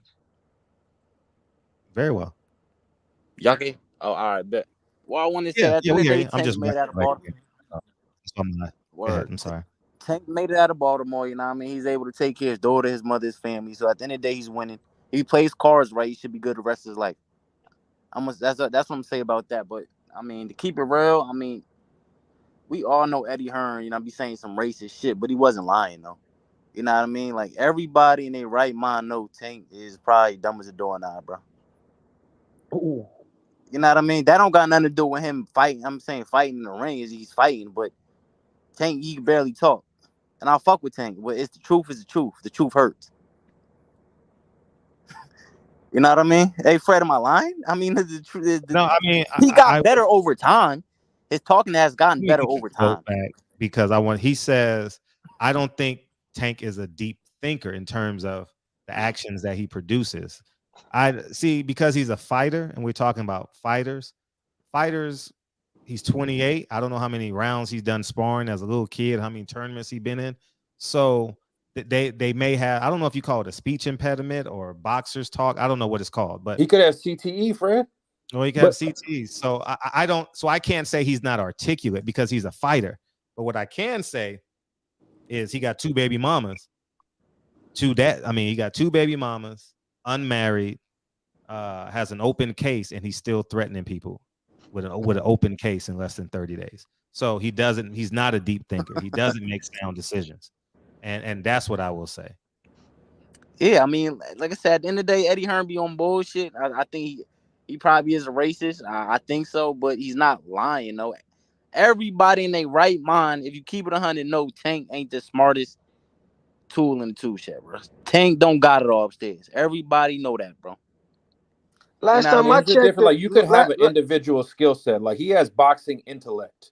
but actual like intelligence, which is acquiring new knowledge and skills and implementing that's not Tank. But he's intelligent as a fighter. But like then I said, if he plays his cards right, bro, and if he plays cards right in life, you know what I'm saying, create assets, you know what I mean, he should be able to take his family the rest of his life. But if he stop like, doing dumb shit. That's like you always say, that's the difference between like you guys always say, you right about this, like the independent contractors being a boxer and then being in somebody like the NBA or somebody like in the NFL or something like that, where they can kind of hide you and protect you a little bit more. He's kind of like his own, you know what I mean, business when it comes to like, he has to go up there to the podium, he has to sell himself, so his flaws are always going to be exposed. And they're not going to be hidden as much as somebody else that's in a bigger sport or a team sport. You know what I'm saying? So that's kind of like, a penalty to him. I mean, it's not I call it a penalty or whatever you want, but he's kind of out there exposed. The NBA and the NFL, MLB, they can kind of, we're not doing press today. He's not doing this today. They can kind of hide you behind that, but he has to sell his fights. He has to do what he has to do. So all his flaws are going to be out there, you know what I'm saying, more, and he can't be protected compared to another sport. So that's kind of a flaw, being a boxer. Floyd was talking for him for 5 years, bro. I mean, Floyd wouldn't let the niggas say nothing. But Floyd was probably doing him a service. Reason. Floyd was looking out for him. Exactly. It was but like I was telling Fred, like they did him a disservice for not growing him with the access to the resources they had. Like maybe he didn't accept it. Maybe he didn't accept it, and maybe he didn't want to do that. Maybe not. Maybe, but then remember when the story broke, Fred, what'd you say, Fred? And Tank even said it. I'm out here all alone. He had to do all that shit alone. No publicist, no public speaker, no attorney, bail bondsman, no bail. Like, come on, like that. Like Stephen Espinosa couldn't go pick. Stephen Espinosa should have been outside the jail with him to talk. Yeah. Or his lawyer. Not really, because the girl, Stephen Espinosa can't put his name on. Stephen Espinosa can't put the case. The girl never apologized to like 5 days after the fact. So Stephen Espinosa didn't even know the fight. He can't put his face on that without knowing the facts. So he's not gonna go down to the jail and walk with him, not knowing if he beat you know what I mean, not knowing the facts of the case. So of course, he's not gonna beat her at the jail with him. Of course, nobody's gonna beat her with him because they don't know the facts of the case. So they're not gonna vouch for him until they know the facts. So when they apologize, then you know what I mean? Probably after the fact, but the girl lied on him, bro. The girl lied and she put shit on his toothbrush and lied on him. There's a lot of girls out here that do this type of stuff. He shouldn't be dealing with people like that, but that's his personal business. And you know what I mean? He has to grow and be a better person. Allegedly, she did that. We don't know if that's true or not. You know what I mean? That's a whole circus going on over there. That's what I'm saying. That's a whole circus going on over there. Exactly. Nobody's gonna put their company on the line. I would guard against just calling the person just flat out like, dumb or unintelligent. Like I don't personally believe that, simply because he's shown enough discipline to be able to accomplish what he's accomplished, and that sets him apart from a great deal of the population right there. And last time I checked, and I'm quite sure y'all know because y'all know this is common knowledge. Your main serial killers, your psychopaths, the Idaho murderer. These motherfuckers are all intellects. Fact. Are considered intellects. You understand? So you would be like, damn, why would motherfucker be so stupid and dumb to do? Now that's dumb. That's void of being able to be rational and be able to make a decision that makes sense. You get what I'm saying? Like let's talk about, real stupidity and real dumb shit. That's dumb shit right there. But society and media is not pointing out to you that that's dumb or that's stupid. Like they gonna tell you the background on this guy that, he was so educated, he was so smart. So everybody gonna say, well, yeah, he was a genius. He just made a mistake. But somebody that does far lesser than that is a dummy, and he can't be forgiven for making a mistake, or he can't be seen as just human. He has to be seen as subhuman. Exactly. Like my thing is this: like the nigga ain't murdering people, and he ain't raping little kids. So, like that shit that he got going on, man, that shit take place. You got 5 or 10 neighbors on your block doing the same shit. It's happening. But at 28 I'm not saying years it's right. old, at 28 years old, going on Twitter every month throwing a tantrum and then deleting the tweets 30 minutes later is dumb. That is dumb. Yeah, but that's social media today. At the point, when are you going to grow up, Tank? When are you going to grow up? Yeah, but it's like, bro, we can't be in this. That's grow up.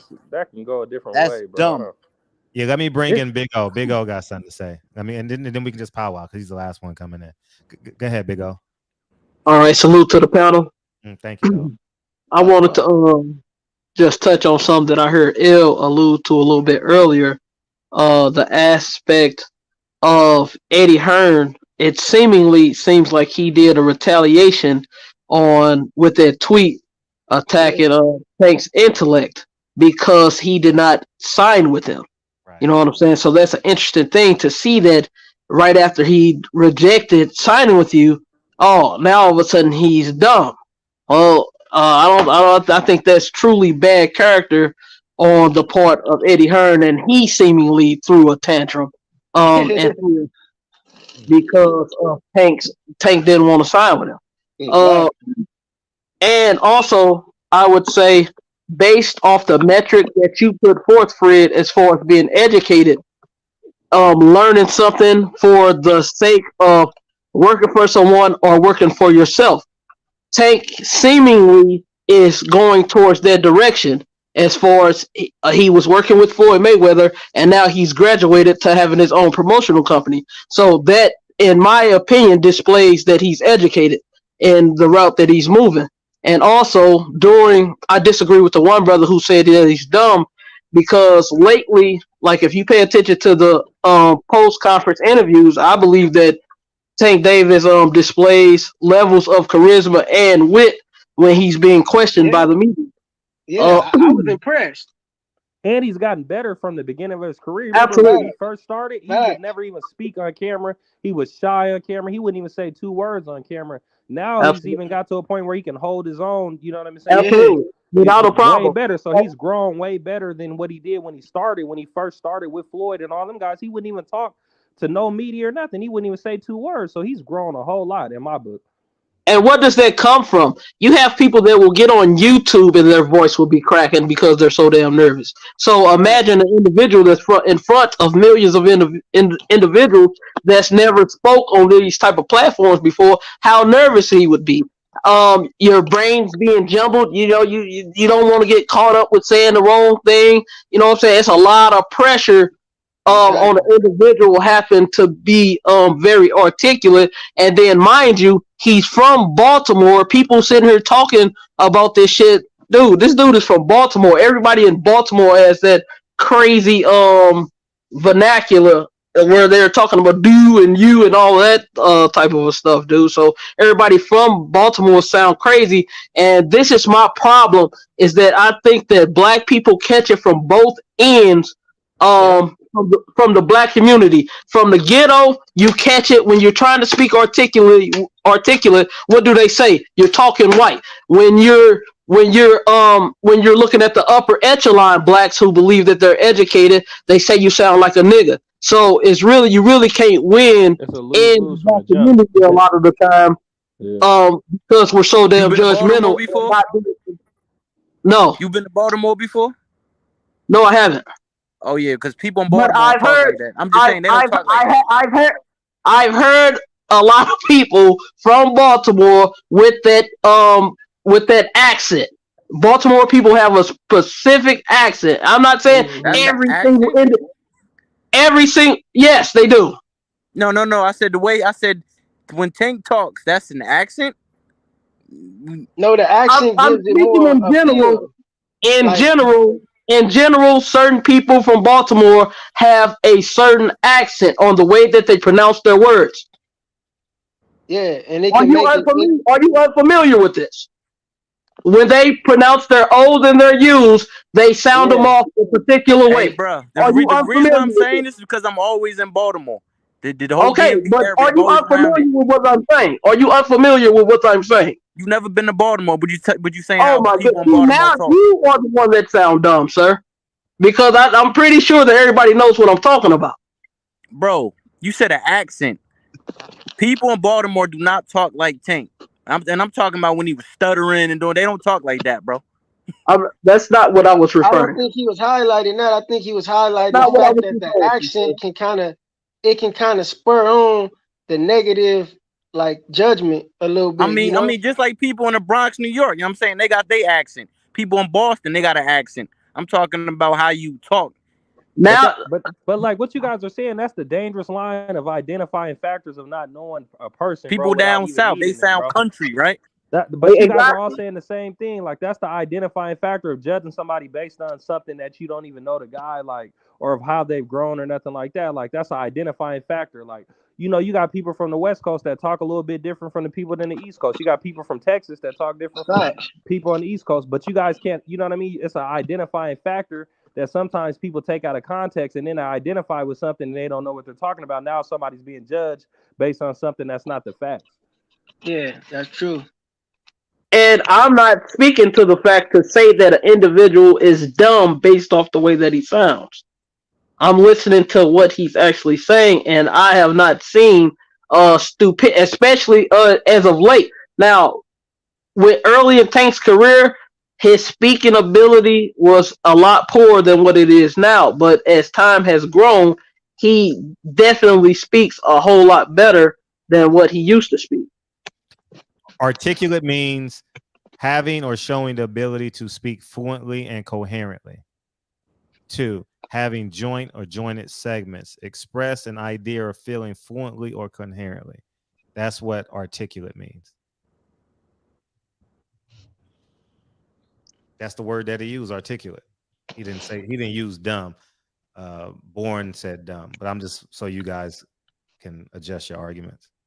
No, but we know where he was getting at. Like, when But yeah, that's what he really meant. He really meant to fire the shot and calling the guy dumb, man. No, but you got to understand. I think we're putting the black sauce on it. I think you need to. I mean, that's just what I'm saying. Like, if he wanted to call him dumb, he would have called him dumb. I mean, like El said, I'm going to agree. He's a master of the English language. You know. Hey, Fred, let me ask you a question. Right, at 28 years old, going on Twitter, throwing tantrums, and then deleting your tweets 30 minutes later. What is that, man? I'm talking about the therapeutic. I think having tantrums is immature, you know. But I mean, to delete, I don't know about that. But he is a tweet and delete guy. But just throwing tantrums, like if at 28 years old and being he's now a franchise. He's really a franchise now, and in a franchise, he doesn't move as if he's a multi-million-dollar franchise. He has to move as if he's a multi-million-dollar franchise, and he needs to be in front of everything. And I don't think he understands that. I think he still wants to move as a rich young man. Hey, let's look at this. Now, Kobe Bryant, he was seemingly brought up from a well-off family, but what did he find himself involved in his youth? Well, he was bullied or something like that? No, he was accused of raping a woman. That was you talking about when he was in Denver? Yeah, the same shit most people get accused of that's in that lifestyle. But I'm just saying, these young athletes at certain times in their career get caught up in certain type of scandals, and they learn and they grow. Shaquille O'Neal was caught up in some shit. Yeah, like it's a lot of individuals that get caught up in. Dude, he was out here supposedly having sexual relations with the superhead woman based off of her reputation. These guys are doing athlete type of stuff, man. Like a lot of these guys are those ages, and they are behaving in certain type of ways. And we're looking at Tank Davis like he should be behaving in like a perfect student or something, dude. I mean, but no, when that happened with Kobe, he was 23. 23 and 28 is a little different. Hold on, Kobe was 23 when that happened with Denver? No way, bro. He had to be older than that. He wasn't 27, 28, 29. He was 23. Kobe was 23 when that shit happened in Denver. Remember, he came in the league as 18. So yeah, it seemed like he was older though. He was probably 23 because he was still number 8. And then he went on to put 40.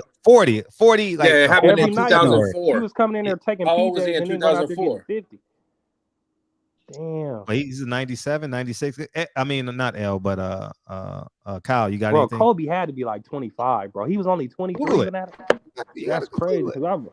I used to watch that. He was out there dealing with that and going out there and getting 40, bro. Yeah, he was flying private every night to the Every game. day, going to the case. He and then got a going lot the to game. learn. I'm not gonna say he don't, but Okay, he I'm was not 24. I just Googled it. 24. He got a lot to learn still. But what I like about Tank though, man, and it's the same about Crawford, man. Like some dudes just want to be who they are, man. They don't want to be guided by this pressure to be conformed. Like some dudes just want to be who they are. Like, and it ain't Hell, nothing he's wrong with 28. Why? How are you defending? He's about to be 30. How are you defending that, bro?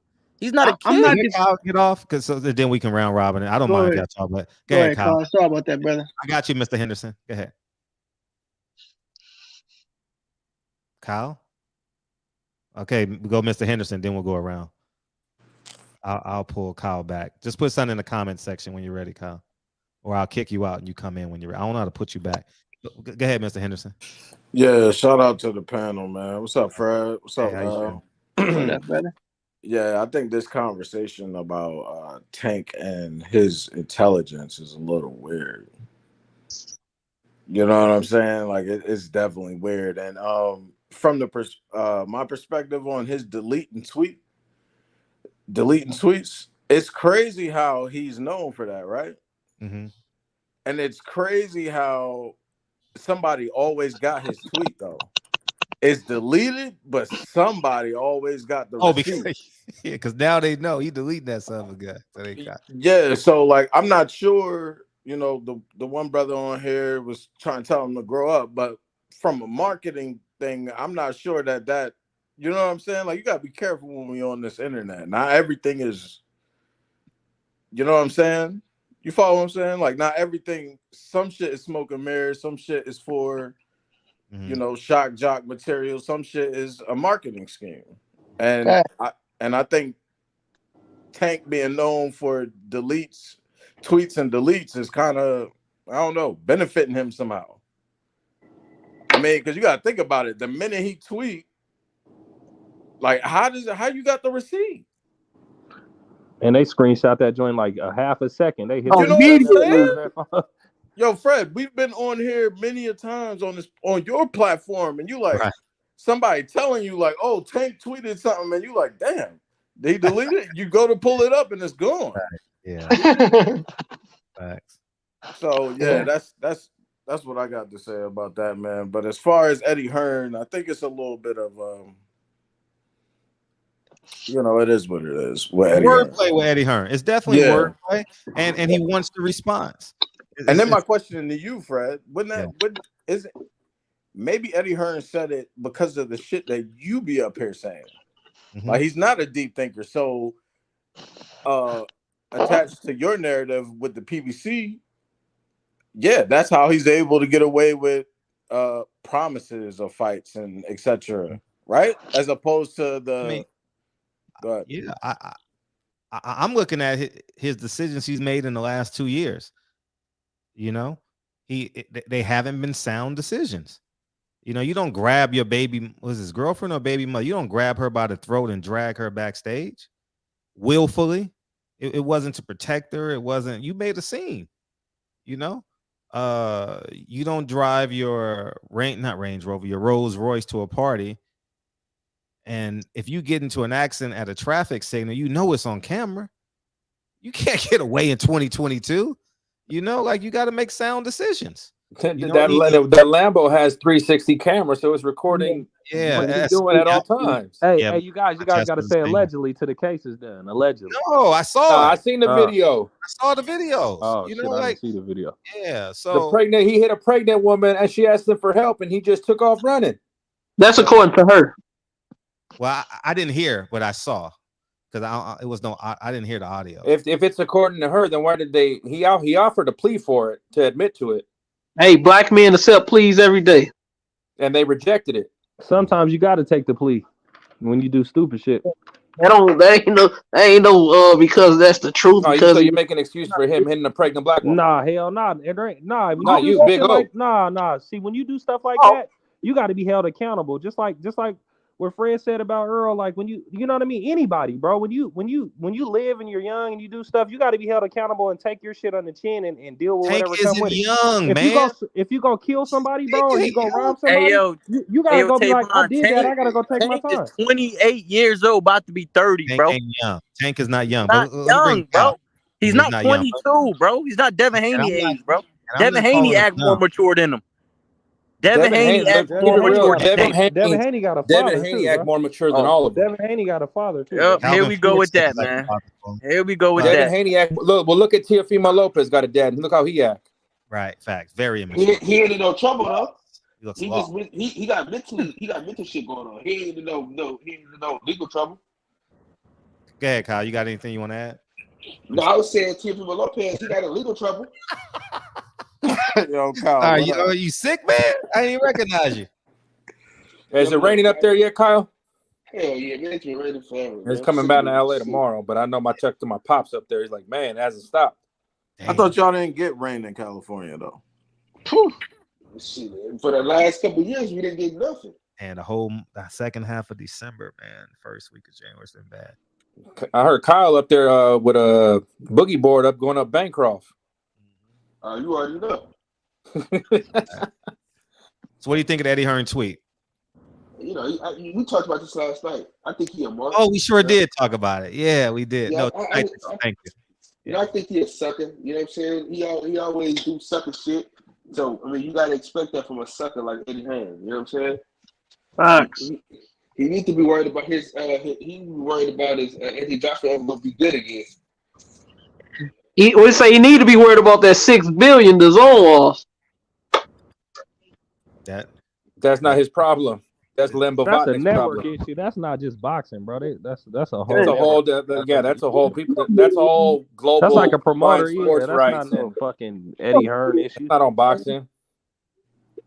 Bro, a lot of people promoters lose money 9 times out of 10 with the entertainers and shit, just like the music business, bro. Like a lot of if you're not Bad Bunny or certain people, a lot of times you lose money with these guys because they overcharge and then the guarantees are too high, and then you take a risk and then you end up losing money on it, bro. It's just like Terrence Crawford with the old man. It's like he loses money 9 times out of 10 with the dude because he doesn't sell, but then he guaranteed a high guarantee with the dude, so he's gonna take an L every time, but he still holds up his contractual obligations with the dude. You know what I'm saying? And that's the difference between probably a PBC and then a Bob Arum and stuff like that. You got the high guarantees, so then you don't really want to do the fights, but then he still, you know what I mean, held his end of the contractual, you know what I mean, agreement. But then with PBC, he's like, bro, fuck that. I'm not putting these fights on. I'm not about to keep taking no losses.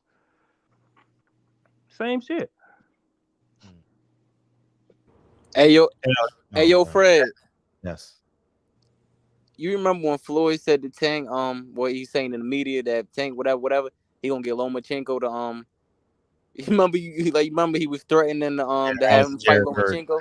That was a Jared Hurd Laura fight that Saturday. Yeah, I remember that.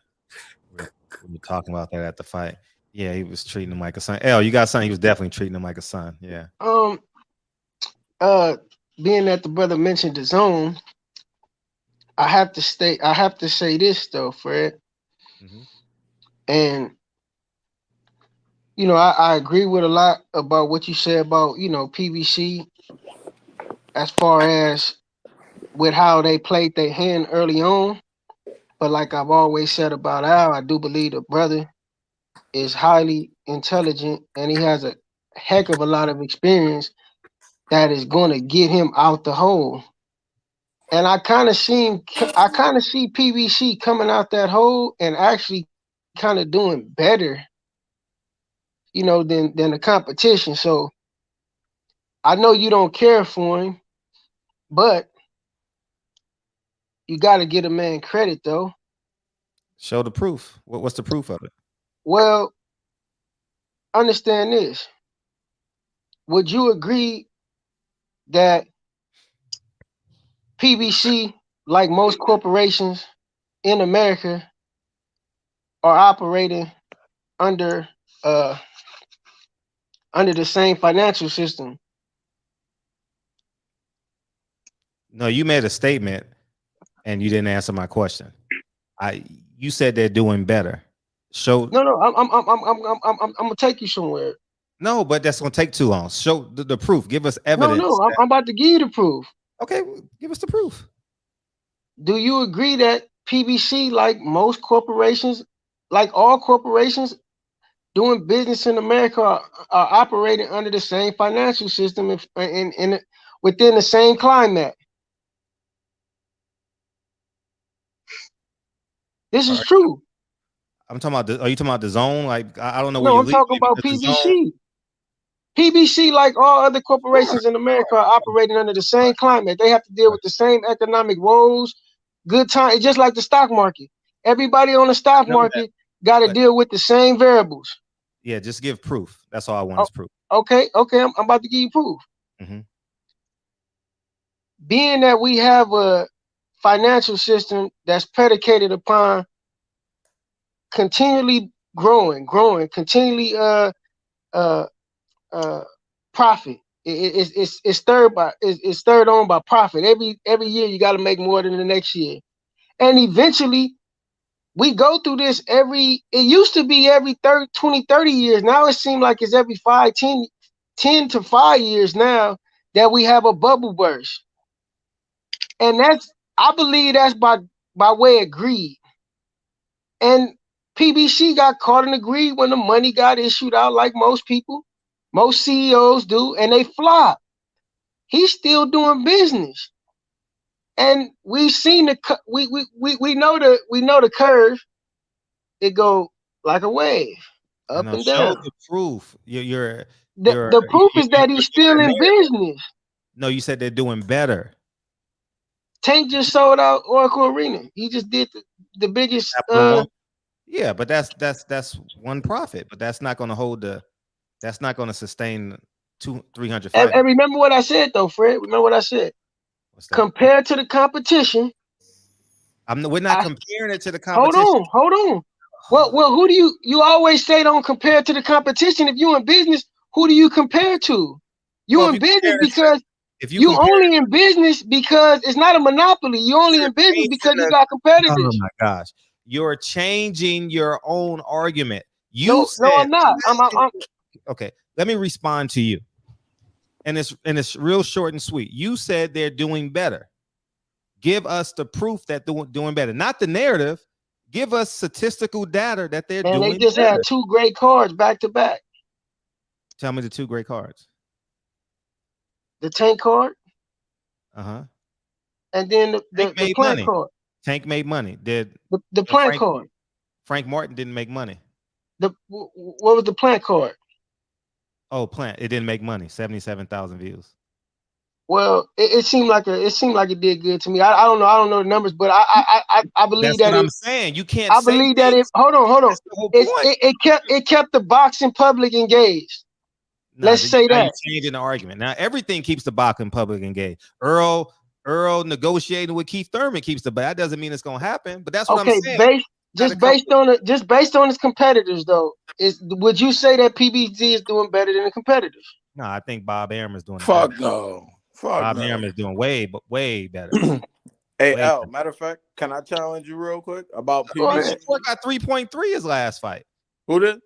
Shakur got 3.3, or whoever he fought when he fought Oscar Valdez. I don't know what he got in. Bob told me in the interview, something like that, when he fought Oscar Valdez. That's why I say you got to come with irrefutable data. That's just this is why I don't deal with people's emotions, because they come with narratives like L. This is just a narrative. You can't debunk facts, Fred, and you can't debunk. You didn't give me a fact. The fact they're still in business. They haven't tanked. They haven't went nowhere. As I said, they're always going to be in business. I said that you're never going to know, because they're always going to be in business. And the only way a business stays afloat if they making money. No, it's not the only way. They said you can you can pull assets. You know what I mean? You can compromise your assets, and that's what they're doing with Tank. How do you do that? Easy. How do you compromise assets? Tell us. I don't want to talk about that. How you compromise assets? I don't want to talk because it's all long and drawn out. Compromise. But you just asked me to present facts, and now you're not presenting facts. But then you debunk and call my claim a narrative. It is a narrative because you haven't produced facts. You produce the facts that show that PBC is making money. They in business. See, now you're changing it. This is just a waste of time. I'm speaking from a pragmatic standpoint, Fred. You're That's not all. being pragmatic because you don't have statistical data. I got a question. It's just talk. So based off, and I'm a casual. I just want to put that out there. Damn. So they run in Tank, right? They run in Tank. We're gonna see Tank like 2 to 3 times a year, right? For sure. So Wilder fought Hellenius. Like, if business is good, why didn't you get Wilder back out there? It was a first round knockout. He didn't take no damage. You gotta have a dance partner. No, Tank don't have a dance partner. Tank, that's my whole point. Tank don't have a dance partner. And assets. That's how you. Well, Tank is part of the business, though. See, now there you go again. See, this is so is Wilder. He's part of the business. So is Keith Thurman. So was Andy Ruiz, that didn't sell in September. So was Luis Ortiz. Isn't that what Don King did with? Well, back then I'm not going to bring that up, but because Don King had a hell of a stable back then, top rank. Everybody had a hell of a stable. They just wasn't getting paid as much as they was that they're getting paid today, though. But I'm gonna just say this: I don't have no quarrel with Al. You know, like I said, some of the things that you mentioned about PBC and that what Al did, I agree with it. But I never had, That's not the conversation, Al. You said we don't care about how I feel about Al in this conversation. Show us the statistical data. It's not about emotions. Show us the statistical data to prove me wrong that they're doing great in business. Well, they still doing business. Well, I would say that companies do operate at a deficit all the time. You know what I'm saying? They can have bad quarters, bad years. Hey, yo, L, just because you're still in business doesn't mean you're doing good in business. The bottom line number doesn't mean you're doing good, bro. But you're doing enough to be operating in business. You're doing enough to do business. Like, are they breaking even? Are they breaking even? Fred, are they breaking even? No, because they had to change their business model. It was I don't know the numbers, but I can tell you this. And I don't follow. If you don't know the numbers, you no. I understand this though, Fred. Understand. That's the whole point. But that's why I asked you. But Fred, listen. That's why I asked you specifically when I first brought on the conversation. I asked you, aren't they doing business in the same climate that every other corporate corporation in America? Yeah, they dealing with the same economic woes that everybody else dealing with. But why is Tank Davis the only fighter over there that fights 2 times a year? Everybody else, they bet because he a guaranteed sale. He a guaranteed draw. He a guaranteed profit. I can guarantee you one thing: that pay-per-view model is not going to be sustainable because they are definitely not going to be able to sell pay-per-views with everybody else with the amount of streaming that's going on. They ain't gonna be able to keep doing it, so they definitely gonna need to get another network deal to host a lot of these fights, man. But that go for everybody though. That go for every company though. Yeah, but every company don't do pay-per-view for they. Bob doesn't do pay-per-view. Yeah, but Bob got ESPN though. But we're not talking. Yeah, about a network deal. See, I don't like what. Well, you did this. No, let's deal with the topic at hand. You said you can prove that they're doing. If you don't have statistical data, you're just running your mouth. That's Fred, how many times have you just ran your mouth without statistical data? Like, come on, man. We're talking about you're missing the point. We're talking about PBC. No, because you shoot a shot and I'm gonna shoot one back. I don't care. How many times have you proven to be wrong? I don't know. You say you wrong 1% of the time. That's a falsehood. Okay, well, we're talking about. Let's say it's true. I don't care. Let's say I'm wrong 50% of the time. I want you to be right this time. And I am because compared to the competitors, he's still afloat. You're just talking. You don't have the statistical. I gave you 20 minutes to give the statistical. I just look, Freddie. I just told you. Listen. Okay, got you, brother Cole. You want to go because you just wasting hell. You just talking. Oh, now I'm just talking. You know what I should have said? Well, Errol Spence did 500,000 pay-per-views and 40,000 people were there. I don't know the numbers because even if I do give you a number, it's gonna be skewed because everybody say the numbers are skewed. I'm not in the executive offices going through their meeting. I'm not. I don't have the real numbers. I can say this: compared to everybody else, PBC is still afloat. That's a fact. Well, compared to PBC, everyone else is still afloat. That's not nothing. Compared to everyone else, PBC is afloat. So compared to the zone, it's not. That's the whole point. It's the same way every other corporation operates. They operate based on a competition. You're not giving no data, brother Cole. You want to respond? Because you ain't spoken a minute. I want to respond. Shit. Oh, go ahead. Okay, he ain't responding. Go ahead. Go ahead. I think without knowing the numbers, like you saying, volume. Like if we start talking about promotional cards that are making noise, PBC's at the bottom. They got Tank. You know, they got some good stables, but they don't have any fights. So PBC got the most stars though. They got the most sought after fighters. But no fights. But no fights though. L. That's why I bought up Wilder. Wilder got out of there with Hellenius before you could even sweat. Yeah, I'll let you respond after Mr. Henderson. Wilder got out of there with Hellenius before you could even sweat. We already know you can take Wilder to the Barclay. So why not just do with Wilder what they do with Tank? Why not? Who knows? Who knows? I don't know the specifics of their business dealing as it pertains to Wilder. I don't even know what Wilder preferences business might not be that good. That's what I'm saying. Just like Earl's fight falling through. But business is not that good for nobody though. So if I'm doing a comparative analysis, I can't say he's doing that bad. Like it cannot be that bad. You understand what I'm saying? Because I hear you. Like you in business making plans and forecasting based on the competition. Am I wrong or am I dumb? Am I wrong? Am I dumb? Is that not how business works in America? You're giving an overview analysis. You're not giving. Well, what am I supposed to give? Concentrated based on this. No, we're asking you questions. We just got 3 cards. We just got 3 PBC cards. All I'm saying is I see improvement on the horizon. That's all. That's my point. I see improvement on the horizon. Okay, well, that's not what you said. Is that unfair to say? That is what I said. It's not. You're fixing your arguments as you go. No, that's what I said at the beginning of the conversation. Everyone heard you.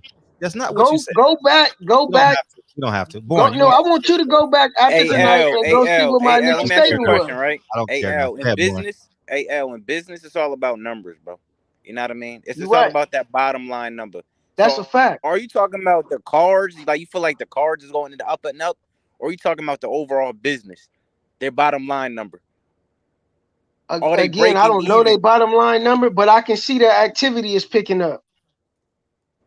Like, because how many fights they got this month?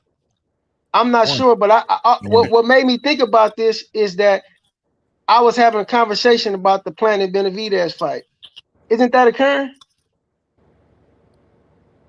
Yeah, it's no date. There's no date. But what I'm saying is, we just had 2 or 3 cards in the last few months, and then I was like, "Damn, we about to get that fight too." What are the cards, Al? I don't. Oh, we just had a Tank fight. We just had Planet Benavidez.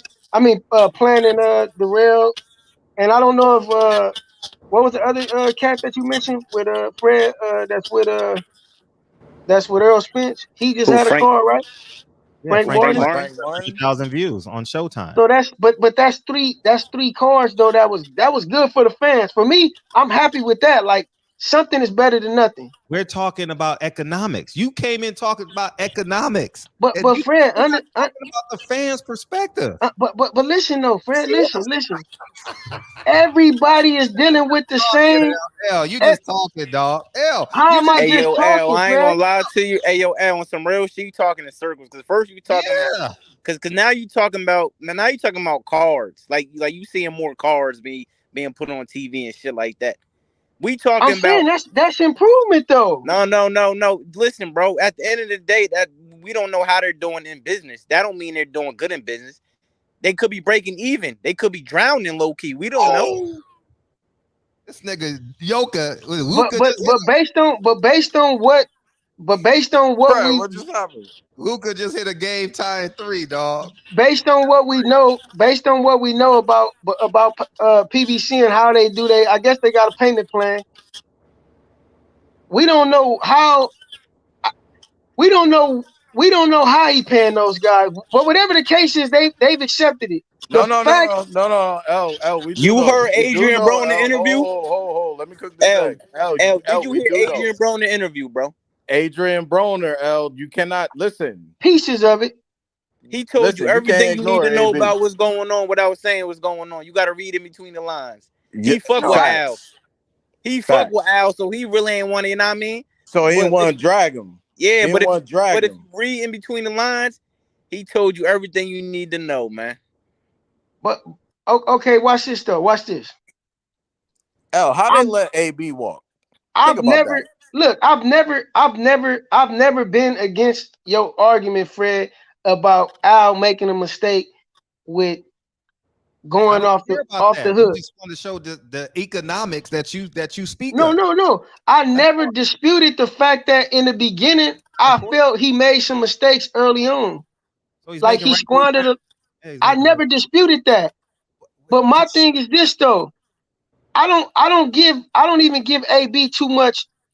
I respect AB, but I don't give him too much credence in his argument about the money that he squandered off because Al made a lot of millionaires though.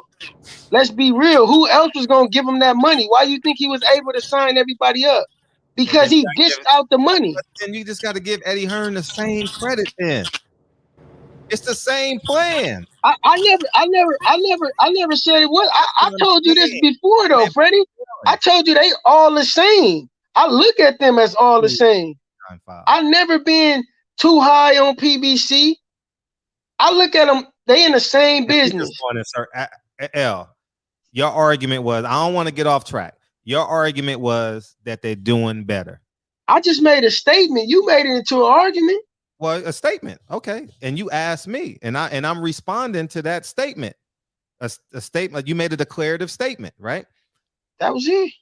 Okay. So tell us. So I'm my counter declarative is if you don't have the statistical data to substantiate your declaration, then Fred, it's just Fred, do you always have statistical data when you make statements? I do. Okay. Let's talk about Jamal. What's Jamal Charlo? What was your post? Hold on. Let's talk about that post. No, I don't want to talk about Jamal Charlo. No. Let's just talk about that post. Answer the question first. You said he had one fight in 855 days. I don't know. Okay, whatever that number is, I'm talking about. You was off wildly. Okay, I'll take that. Answer the question. So what I'm saying though, you do it a lot though. But I don't care about a lot. Okay, that happened. I'm agreeing with you. I failed 50% of the time.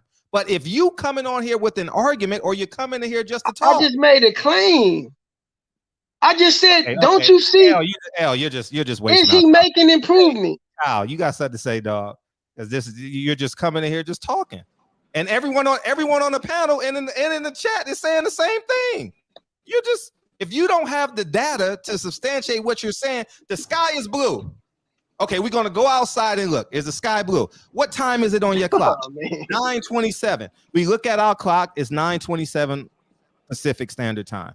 You said that they're doing great with numbers. That we need to see the numbers. We go through the pay-per-views, and we look through the ratings. No ratings. Pay-per-view and that's But it. that's everybody though. No, it's not everybody. That's every company right now, Fred.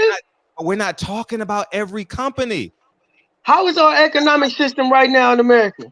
No, that has nothing to do. That has with everything to do with it. No, because everybody win at the same time and everybody lose at the same time. I'm doing How's great. the housing market right now, Fred? How's the housing market? It's great. No, it's not. It is great. For who? It depends on what side you're on. It's always great. The housing market is forever great. For investors, if you selling your house right now, is it great? No, it's time to buy. It's horrible. But it's always that. It's always a yin and a yang in this market. It's capitalism. Thank you. That's the same. So Al Heyman, just like everybody else, have been affected negatively by the capitalistic system and the greed that you get caught up with, trying to every year outdo the last year. Show us the data. And you hoping in America, you hoping to strike gold. You hoping to get a Floyd Mayweather. You hoping to get a Pacquiao. You hoping to get a Mike Tyson. This is business. Okay. Well, until you can show the data. I don't have to show data. That's evidence that you. You know. Anyways. No. Listen. Mr. Henry, we don't. That's substantial evidence. If you know enough about business, that's substantial enough for every businessman to know. Hey, L. Watch this. I just had to get you to stop. Hey, listen up. We got Stephen Fulton getting ready to fight. He's fighting. I think he's fighting in February. We got Shaqy Foster. So what we saying, they got little fights. You know what I'm saying? They don't have no big fights, no big names and things like that. So I think that they're taking the top rank route, where top rank just give you a bunch of great, like not great fights, but like good fights. You know what I'm saying? They're not trying to break the bank on every fight. You know what I'm saying? So I believe that's what the PBC is doing. They kind of just paying people because they got to pay them to fight, but they're trying to figure out a way to, save some money, because the pandemic wasn't as kind to them as it was to everybody else. One of the main things is they don't know when to cook some shit.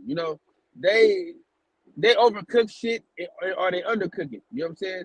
They don't never give you a good meal. Right now, we still waiting on Jared Hearn versus Jamel Charlo because they want to overcook some shit. You know what I mean?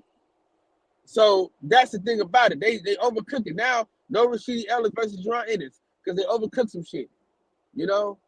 Boxing is one of the things, man, you got to just go for it, because all that marinating shit, man, that's for food, man. This is boxing. Let me ask you this though, Kyle. What makes a prize fighter in boxing? The prize, the money, man. Huh? The money. Okay, what brings in the money, Fred? The fights, sponsors, so multiple things. Hold on, I'm gonna tell you. Pay-per-view is what makes a boxing star. That's what makes a prize fighter. That's not pay-per-view. True. That's not necessarily true. Hold on. That's not necessarily true. Hold on. That's what has traditionally made a prize fighter. Pay-per-view. And your ability to be able to sell out a gate, but usually pay-per-view. Now, what's affecting pay-per-view right now? Streaming. No, streaming. It's the fights, bro. No, streaming is affecting pay-per-view. Nobody's a pay-per-view star anymore because the access to be able to get the fights for free. So company execs got to figure out, damn, how do we weather this storm? Because we're in a storm right now. No, hell no. No, we ain't gonna let these motherfuckers off the hook, L. Let's be honest. The UFC is doing pay-per-views every 5 minutes. So cut the shit. Like the white folks say, cut the malarkey. All right? The thing is, if you make the right fight. Yeah, but they also not paying their fighters shit either, though. Hold on. I don't give a fuck about what they're paying their fighters. The main event gets more than. But anyways, we'll talk about that Them niggas getting 500,000. Look at what's his name? Ndagu or something. He was just talking about it. He just got paid like 300,000 for a championship fight.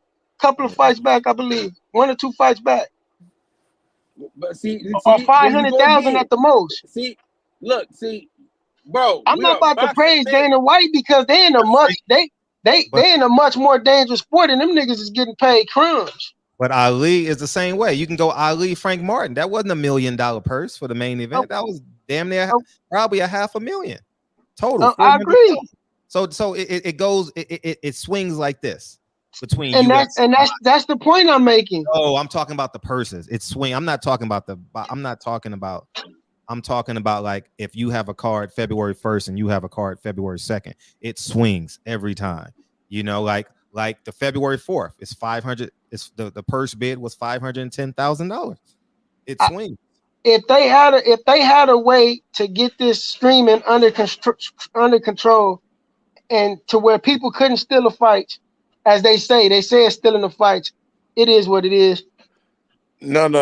This man can't comprehend the marketing. Let me get boxing fan. What's up? This man can't comprehend what he said, not alone what you were saying. He don't understand or know business in a fundamental stance. That's in reference to L, I believe, or me. That's an opinion. She entitled to her opinion. But let me say this. You gotta meet the fans where they at.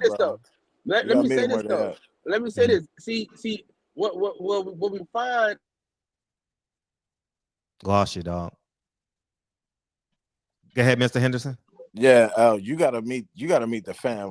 You gotta meet the fans where they're at.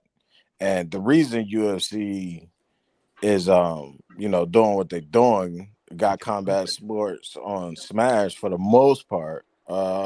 It's because they meet us where we at.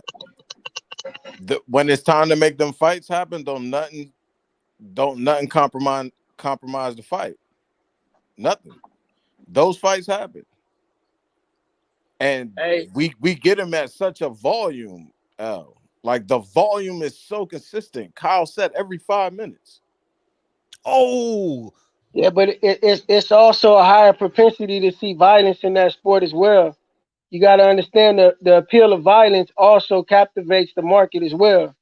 Yeah, it's all relative, though. Yeah, but you're saying that people are stealing the pay-per-views, and that's why these fights aren't happening. I'm telling you that the business model has to change. Like PBC has to adjust to today's climate. And I'm saying what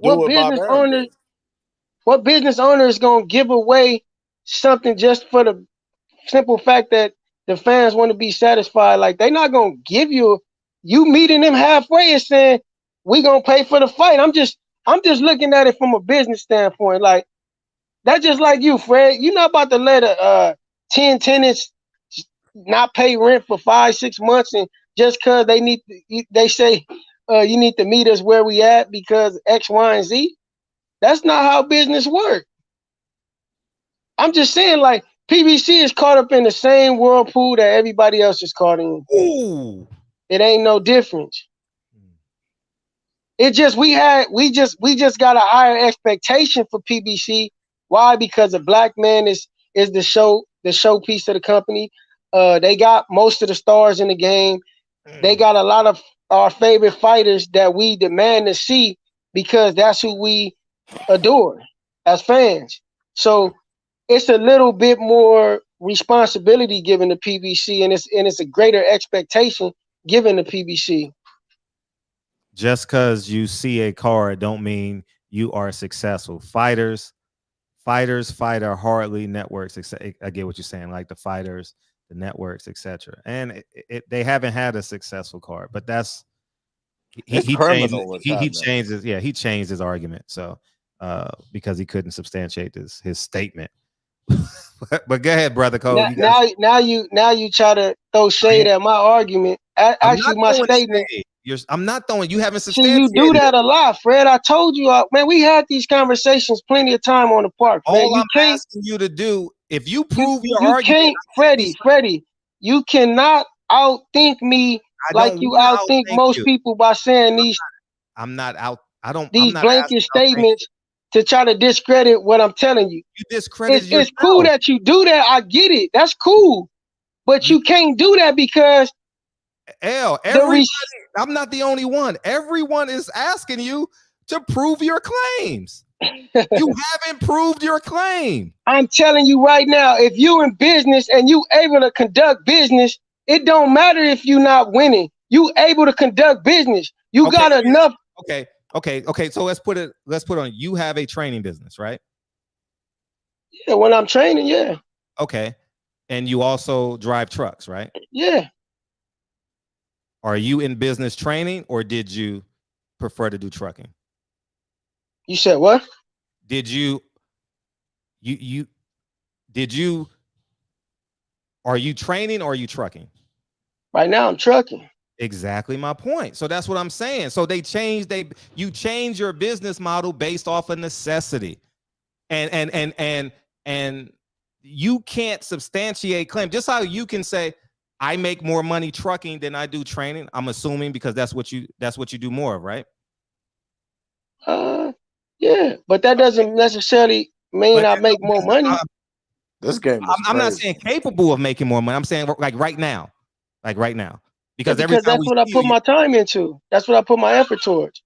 Because it's bringing back a return. Yes or no? Yeah. Exactly my point with PBC. Exactly my point. So if you said a lot of that to say what though? If Deontay Wilder makes $7 million, if I'm just throwing out, I don't know what that much they make. Errol Spence makes $7 million. Charlo makes $3 million. The other Charlo makes $3 million. But they not fighting them. What they doing is they putting on Frank Martin and what's the other young man's name? Ali. And then they come back with a 510,000 pay-per-view. They won the purse bid for $510,000. I showed it yesterday or something like that. They changing their business model. When you go from free boxing for all to pay-per-view to now, hasn't everybody done that though? That's not what I'm saying. We're not talking about everybody, L. We're talking about PBC. You didn't mention nobody. You mentioned PBC. I did mention everybody. I mentioned the competitors. No, what you said was, I'm going to disagree with you, Fred. PBC is basically bouncing back, and they doing better than what they were. That's what you said. Okay. They putting on the shows. Okay, now that's what I'm saying. No, see, now you change. You said they putting on show. You didn't say that. I did say that.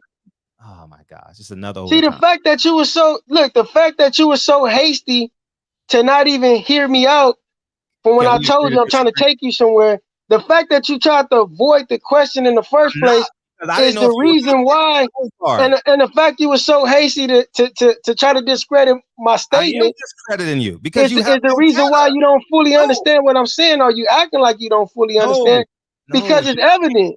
You're not making sense. All right. Because if you don't, if you say the Lakers, hey, look, Fred, I learned this too. Smart people sound like stupid people to dumb people. I don't know what that means, but I'm gonna say it again. Smart people sound like stupid people to dumb people. So when a person don't want to hear you out, and they trying to make but you and they want to call you stupid because they want to be dumb, then that's exactly what it's going to be. I'm going to be stupid because you don't want to hear it out. We're not playing the pity call. All we saying is you said something. We're just going in circles. There's no point for us to go in circles. If you don't have the data, I made one statement, Fred. One statement. I said I see to disagree with me. I said I agree with you with the things you mentioned about PBC. Everybody's telling you, no shade. You have to present the facts. It's simple. And you want millionaires have LLCs, i.e. businesses, and it be dormant tax purposes. So I have a business. Hey, that's what I'm telling you, L. You're just coming in here stating ideas.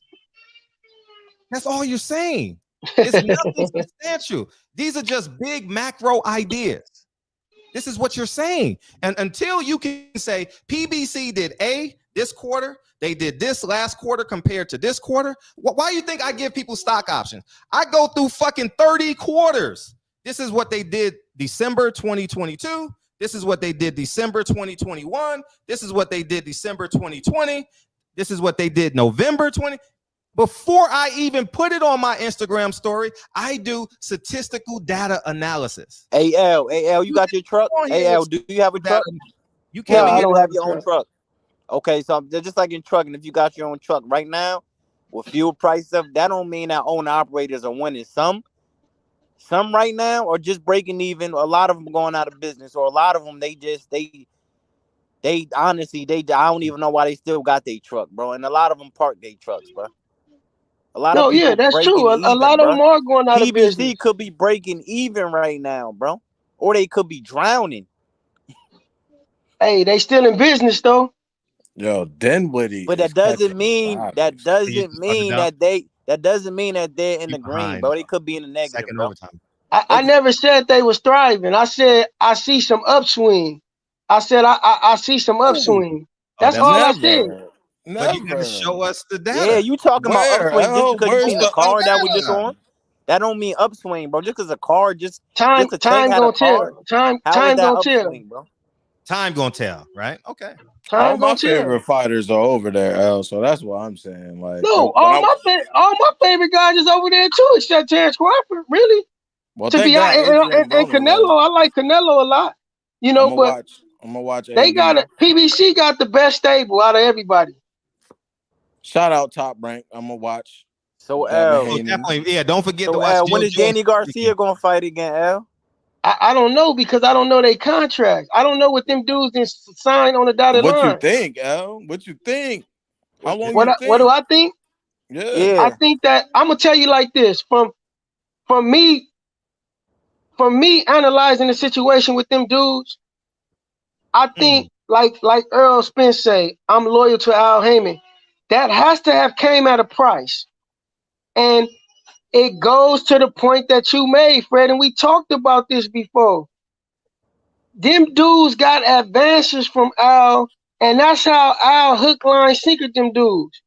So now they felt like, man, you gave me this when I didn't have nothing. That emotional loyalty is there now. And Al doing enough to keep them dudes invested in whatever ideology he's spitting at them about the future. Because they not leaving. They not leaving at an alarming rate. So I think that Al is holding up some kind of good faith clause with them by way of action and payment plan. Whatever the case, they not leaving him, and it's buying him enough time for their contracts to expire while he's paying them, while he's documenting that they are getting payments. Shit, well, of course they're gonna need advances when they fighting once every 18 months. You feel me? Like, shit. Some niggas ain't you heard what AB said? He said that motherfucker. If you read in between the lines, AB was talking for all of them. Reading in between the lines. I agree that there's something there has been some dissension there. I believe that, but it's clear. At the same time, it must be something there to keep them hooked, whether it's contractual obligations or them just having some emotional loyalty to Al. But whatever it is, though, Al is doing something right to still have this shit. Oh, shit. Russ just hit a 3. Russ hit a 3? Oh, man. Oh, you like 8 seconds ahead of me, dog. Yeah, you like 8 seconds ahead of me. Literally like 10 seconds. 10 seconds. Yeah, 113, 112. Yo, L, listen, man. I wish the PBC great success. Because they got all my favorite fighters over there. But based off what I'm seeing, Floyd ain't even fighting over there. Floyd fighting everywhere else.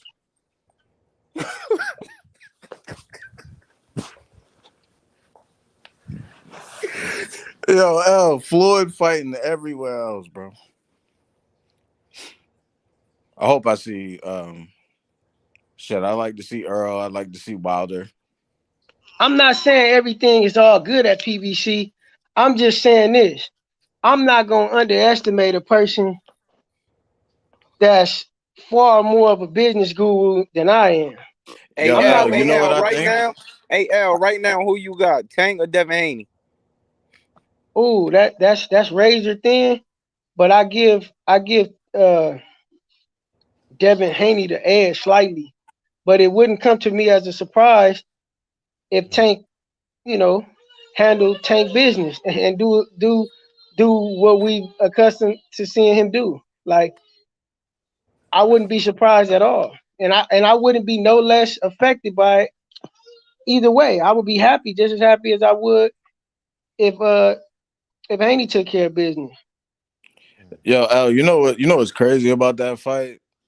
I would want to bet my money on Tank, but Fred keeps saying discipline. And I hear, like, I follow combat sports, you're a fighter yourself. That discipline word is like everything. It seemed to be what got Floyd where he's at. And I'm like, man, Haney will probably be in peak shape. You think he might be able to survive an onslaught? No, if he stays defensively responsible and disciplined in his ways, he could possibly keep an onslaught from. He's going to be conditioned enough to be able to withstand and still have a good workload in 12 rounds to be able to do that in the duration of 12 rounds. But Tank is he got layers, man, and you can't negate the fact that this boy can do it all. Me personally, I personally prefer power more than anything because that shit'll make you forget who you are. You get hit by a motherfucker, it'll make you forget who you are and everything go out the door. It's not too many people that can take that punch like Mayweather took with Mosley and be able to just recover like that and get right back to business. Yeah. Hey, L, at 135, who's the most skilled fighter? You said at 135 what? Who's the most skilled fighter? Skilled? Yeah. Bro, is this the Shakur dude? Is this the Shakur dude? Oh my god. I would say Shakur. Shakur is probably the most well-rounded because it's razor thin between the three of them, but I would say skill-wise, because Shakur's got such an extensive offensive array, as well as being able to not get hit, he has such a great understanding of defense, timing, space. That he's ahead of his time, and he's been like that since he was a kid. So, skill-wise, I would just say he's probably just a cut above Haney, but it's all real razor thin between them three dudes, man. Because Tank is actually a better boxer than a lot of people give him credit or even give attention to. Like, people not going to even understand what Tank do a lot of times because they so glued into seeing the knockout that they not watching the process mature. You get what I'm saying? But L, Tank don't gotta put his full boxing display on. You know what I'm saying? When he's fighting up and down fighters all the time, bro. He don't. You know what I mean? But see, this the thing though. Tank done seen it all. At that level, them guys done seen it all. So when Tank get in there with a guy like Shakur, who's to say he won't step foot on the gas from the onset, and he gonna bring out a whole different, like, that's a whole different layer. Like, and he can do that for 12 rounds. Can you take that for 12 rounds? Because he's skilled enough to put that power on Shakur. Like, he's skilled enough to be able to get through that defense, that shield. Oh, so Tank, so basically Tank only chance of being Shakur is knocking him out. Yo, Shakur is nice, man. Shakur is nice. But that's who Tank is though. Like, Tank is good enough. He's skilled enough to penetrate that defense on skills and boxing intellect. But he's gonna be doing that while he hurting you though. But Tank, but at the end of the day, Tank is gonna revert back to his old ways, bro. He's not going to sit there trying to make it a chess match. He's just going to try to look for the equalizer, bro. But Shakur and understand this Haney is though. going to outpoint him on the scorecards, and Tank is going to be looking for that one. Tank will be trying to clip him. We all know that, bro. I understand this. Understand this. Shakur got enough pop to make you respect him, but he do not have enough pop to keep Tank off of him. And that's just a fact. We're going to see, if they fight, we're going to see a different Shakur. Whether he win or lose, he going to understand himself on a much different level after that fight. Because Tank going to bring out everything in him. All three of them guys going to test each other to the limit. Because they just really that good. Like, those guys are A-level elite fighters. So when those fights going to happen, man? Never. Never. Hey, Fred, so when those fights going to happen, Fred? Oh, no, it ain't happening. If PBC won't make their fights, what do you think they're going to go to the other side and lose their fight? Shit, or top rank? Man, come on, man. You got to make your fights in-house, man. You know what I mean? That's simply it. You know? Tyson Fury, in theory, really wasn't a top-ranked fighter. They just brought Bob Arum on because he had a good percentage of the pay-per-view market on the app. You know, that they built. They have 17 million subscribers. But Fred, ain't Shakur and Devin on the same side or for one more fight? I think Devin gonna be gone by then. I think he's gonna be at 140. Like, he already complaining. He's been complaining for a year. How much more do you want the man to give? like you know, I think he's done. I think he's done more than enough at 135. You know, he's been in that same division since he came in. Talking about Haney? Yeah, Haney. I think he's done more than enough. He's satisfied. Oh, yeah. He's satisfied his fan base. And He gotta move up though. His body is asking him to move up, and he's really gonna do his body a disservice. His health. Yeah. All right, let's get out of here. I want to watch NBA. I want to watch the NBA tonight. I'm glad it went to double overtime. Me too. I want to listen to Shaq. I ain't listen to Shaq. I wouldn't say all year, but because the year just started. Go ahead, Mr. Henderson. Go ahead, Mr. Henderson. Yeah, man. I'm gonna give my look. Them dudes, I feel like the margin of error is slightly wider for Tank than it is for Shakur. Like, I feel like Shakur gotta be damn near perfect. He gotta be damn near perfect. And with that, I'm out, man. Dope show. No, thank you for coming. I appreciate you and your perspective, bro. Thank you. Mileage. All right, Fred. We appreciate you. Go ahead, El. You want to give your closing remarks?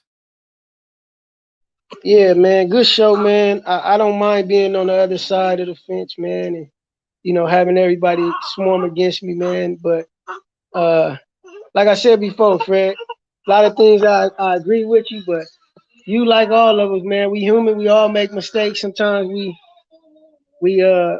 might want to run with our narrative or our agenda for whatever reason, and you got that right to. But you say you wrong 1% of the time, and that's not a fact, Fred. You wrong a lot more than that.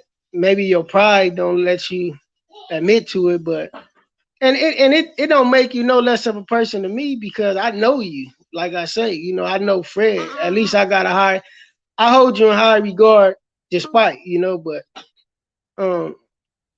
as far as with PBC and Al, you've been wrong, about some things, and you've made mention of Al in a negative light, but not also giving him credit for some things that he's been right about that I've seen personally, So, with that being said, that's your personal thing, but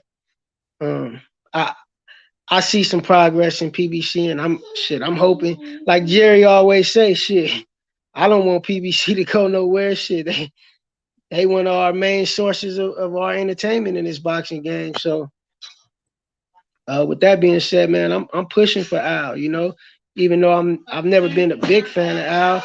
I've never been, I've never been an opponent nor much of a proponent, but I wish him well though. I wish him and PBC well, because I think some of his mishaps was a lot of the mishaps a lot of CEOs make of a lot of companies that we know, and some things shit is out of his control. The market dictate a lot of shit that CEOs and companies fall victim to. How the money's circulating, how the consumers spending the money. That you're a stock market guru, so you know how that shit work. But I appreciate the platform, Freddie. I enjoyed it, even though I was on the other end of some harsh criticism. But I always enjoy it. Hey, watch this, man. Hey, watch this. I'll holla at you, Cal, man. Y'all take care. Appreciate you. Yes, sir. Kyle, go ahead. You got anything? I'll kick him out so he can deal with his family. Kyle? I guess Kyle gone too. I appreciate the super chats. Thank you. Thank you, Miss T. Kyle? I guess I'm going to kick Kyle out. Yeah, I appreciate y'all coming through tonight, man. Good show. But I just say if you got the data, bring the data. You got to be able to prove the man wrong. You know what I mean? If PBC is doing better, you got to show me. You know what I mean? And the same way Top Rank is putting on a low end card, and then they coming back and paying Arthur Beterbiev on the 28th $3 million. It's just, you don't do it every card, but and he's not charging $80. If Al Heyman puts on a named fighter, he's charging the fans $80. Bob Arum puts on Devin Haney, Lomachenko, minimum $6 million main event. It's going on ESPN. We're not paying $80 for it. And that will probably be the biggest fight of the year. If AJ and what's the name? If AJ and Wilder don't fight, or Spence Crawford don't fight, then Loma versus Devin will be the biggest fight of the year. I don't see no fight really being bigger than that. And we got it, and we will get it for free. So when you talk about how everyone else is doing it, Bob Arum is free. DAZN, you pay $20 a month plus a pay-per-view. Showtime is not basic cable, so you pay your basic cable and Showtime, and then you pay pay-per-view, right? So, and this month on Showtime, there's no PBC card. So if you got Showtime for boxing, this is why you got to substantiate your claims.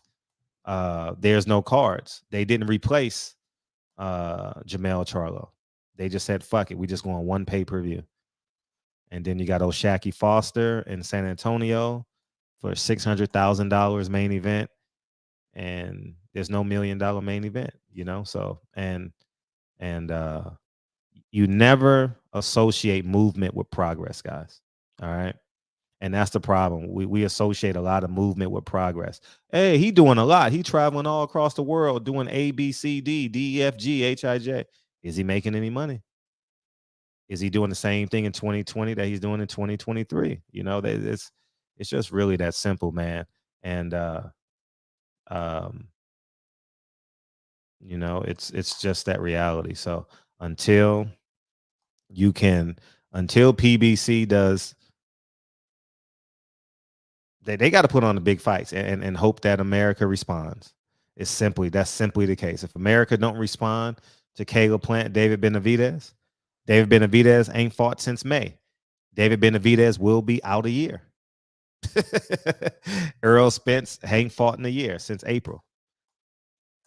Jamal Charlo ain't fought in close to 2 years. So, it is what it is, man. So then until you can prove that otherwise, then we're going to keep on getting O'Shaquie Foster versus Ray Vargas, and everyone's going to yell at what's the gentleman's name? Gary Russell, who fought once every 2 years, right? Right. Yeah, me and Birdman got a bet. Birdman and I got a bet. You know what I mean?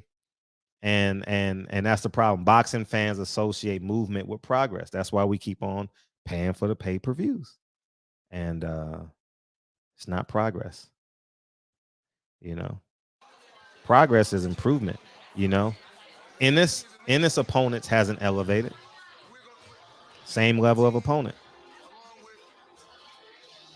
You know, Andy Ruiz said he wants to fight 3 times a year. He's tired of sitting down. J-Rock said inactivity is a career killer. Chris Arreola said, I want to fight before the end of the year. He didn't get a fight. You know, the writing's on the wall, y'all. Yeah, so. But you also got to be on the call too. So if you're not on the call and you don't know what's going on, the reason why I can make these claims because I do the stock market. You know what I mean? So I understand what's going on with Fox. I understand what's going on with Paramount Global. You know, I got thousands of dollars invested in it. You know what I mean? Some hundreds of thousands of dollars, you know? So that's how I know. I'm not making these claims to be a shock jock. I don't have to be a shock jock. I can be sarcastic. I can be surly. I can be entertaining. I can be corny. I could be funny. But prove me wrong. If you can prove me wrong with data and not your opinion and not your ability to orate, then yeah, that's where I am. So prove me wrong. I'll be back Sunday. Prove me wrong with data. Prove me wrong with data. If you ain't proved me wrong with data, you're just talking. That goes for everybody. You're talking about business and you ain't got statistical data. We ain't talking business. We talking opinions. As I tell Lincoln, what are the results, Lincoln? Show me the results, Lincoln. You know? Yeah. They ain't dropped the pay-per-view numbers. If this was Floyd, they would have dropped them on Monday. 1.3 million views. They ain't got them. But someone to come with a number. It didn't do 200,000 because the NFL was on. And LeBron James, you know, like for real, when like the entire NBA, because the NBA love boxing. I don't know what it is about the NBA, but they love boxing, man. You know, when the NBA players, when they don't post, then it didn't. Magic Johnson didn't post, you know, so. But they did get a $5 million gate, and that's why Tank is coming back. And they're going to keep on riding Tank until he can find an investor. And I don't know where he's going to get the investor from. He could get one, you know. Maybe he'll team up with BLK Prime. You know, maybe he'll partner up with Bob Arum. I don't know. Maybe he'll do a deal with the Zone. But as PBC stands right now, they fucked. It's fun. Yeah, Barclay broken. Yeah, but that's just one. But the money that he makes is not enough to put on 10 other cards. Floyd Mayweather's numbers, you know, when you're doing 1.5 million and you're doing an $18 million gate, then that's different type of money. You know. Anyways, man, I'll see y'all Sunday, man. Y'all have a great weekend. I'll be in front of the TV all weekend watching the NFL. But I am gonna watch Johnny Rice. We gotta watch Johnny Rice Saturday. The barbershop got to root for Johnny Rice. Johnny Rice is our man. Our man, $100,000. And guess what? A PBC fighter that left PBC to go to where? Top rank. F.A. Ajaba, Stephen Shaw, the main event. Those were PBC heavyweights. They left PBC to go to ESPN, and both of them are now what? Getting a main event fight. Amazing. Barbershop conversations, man. I'll holler, y'all. Peace, y'all. Thank you, guys. Holla.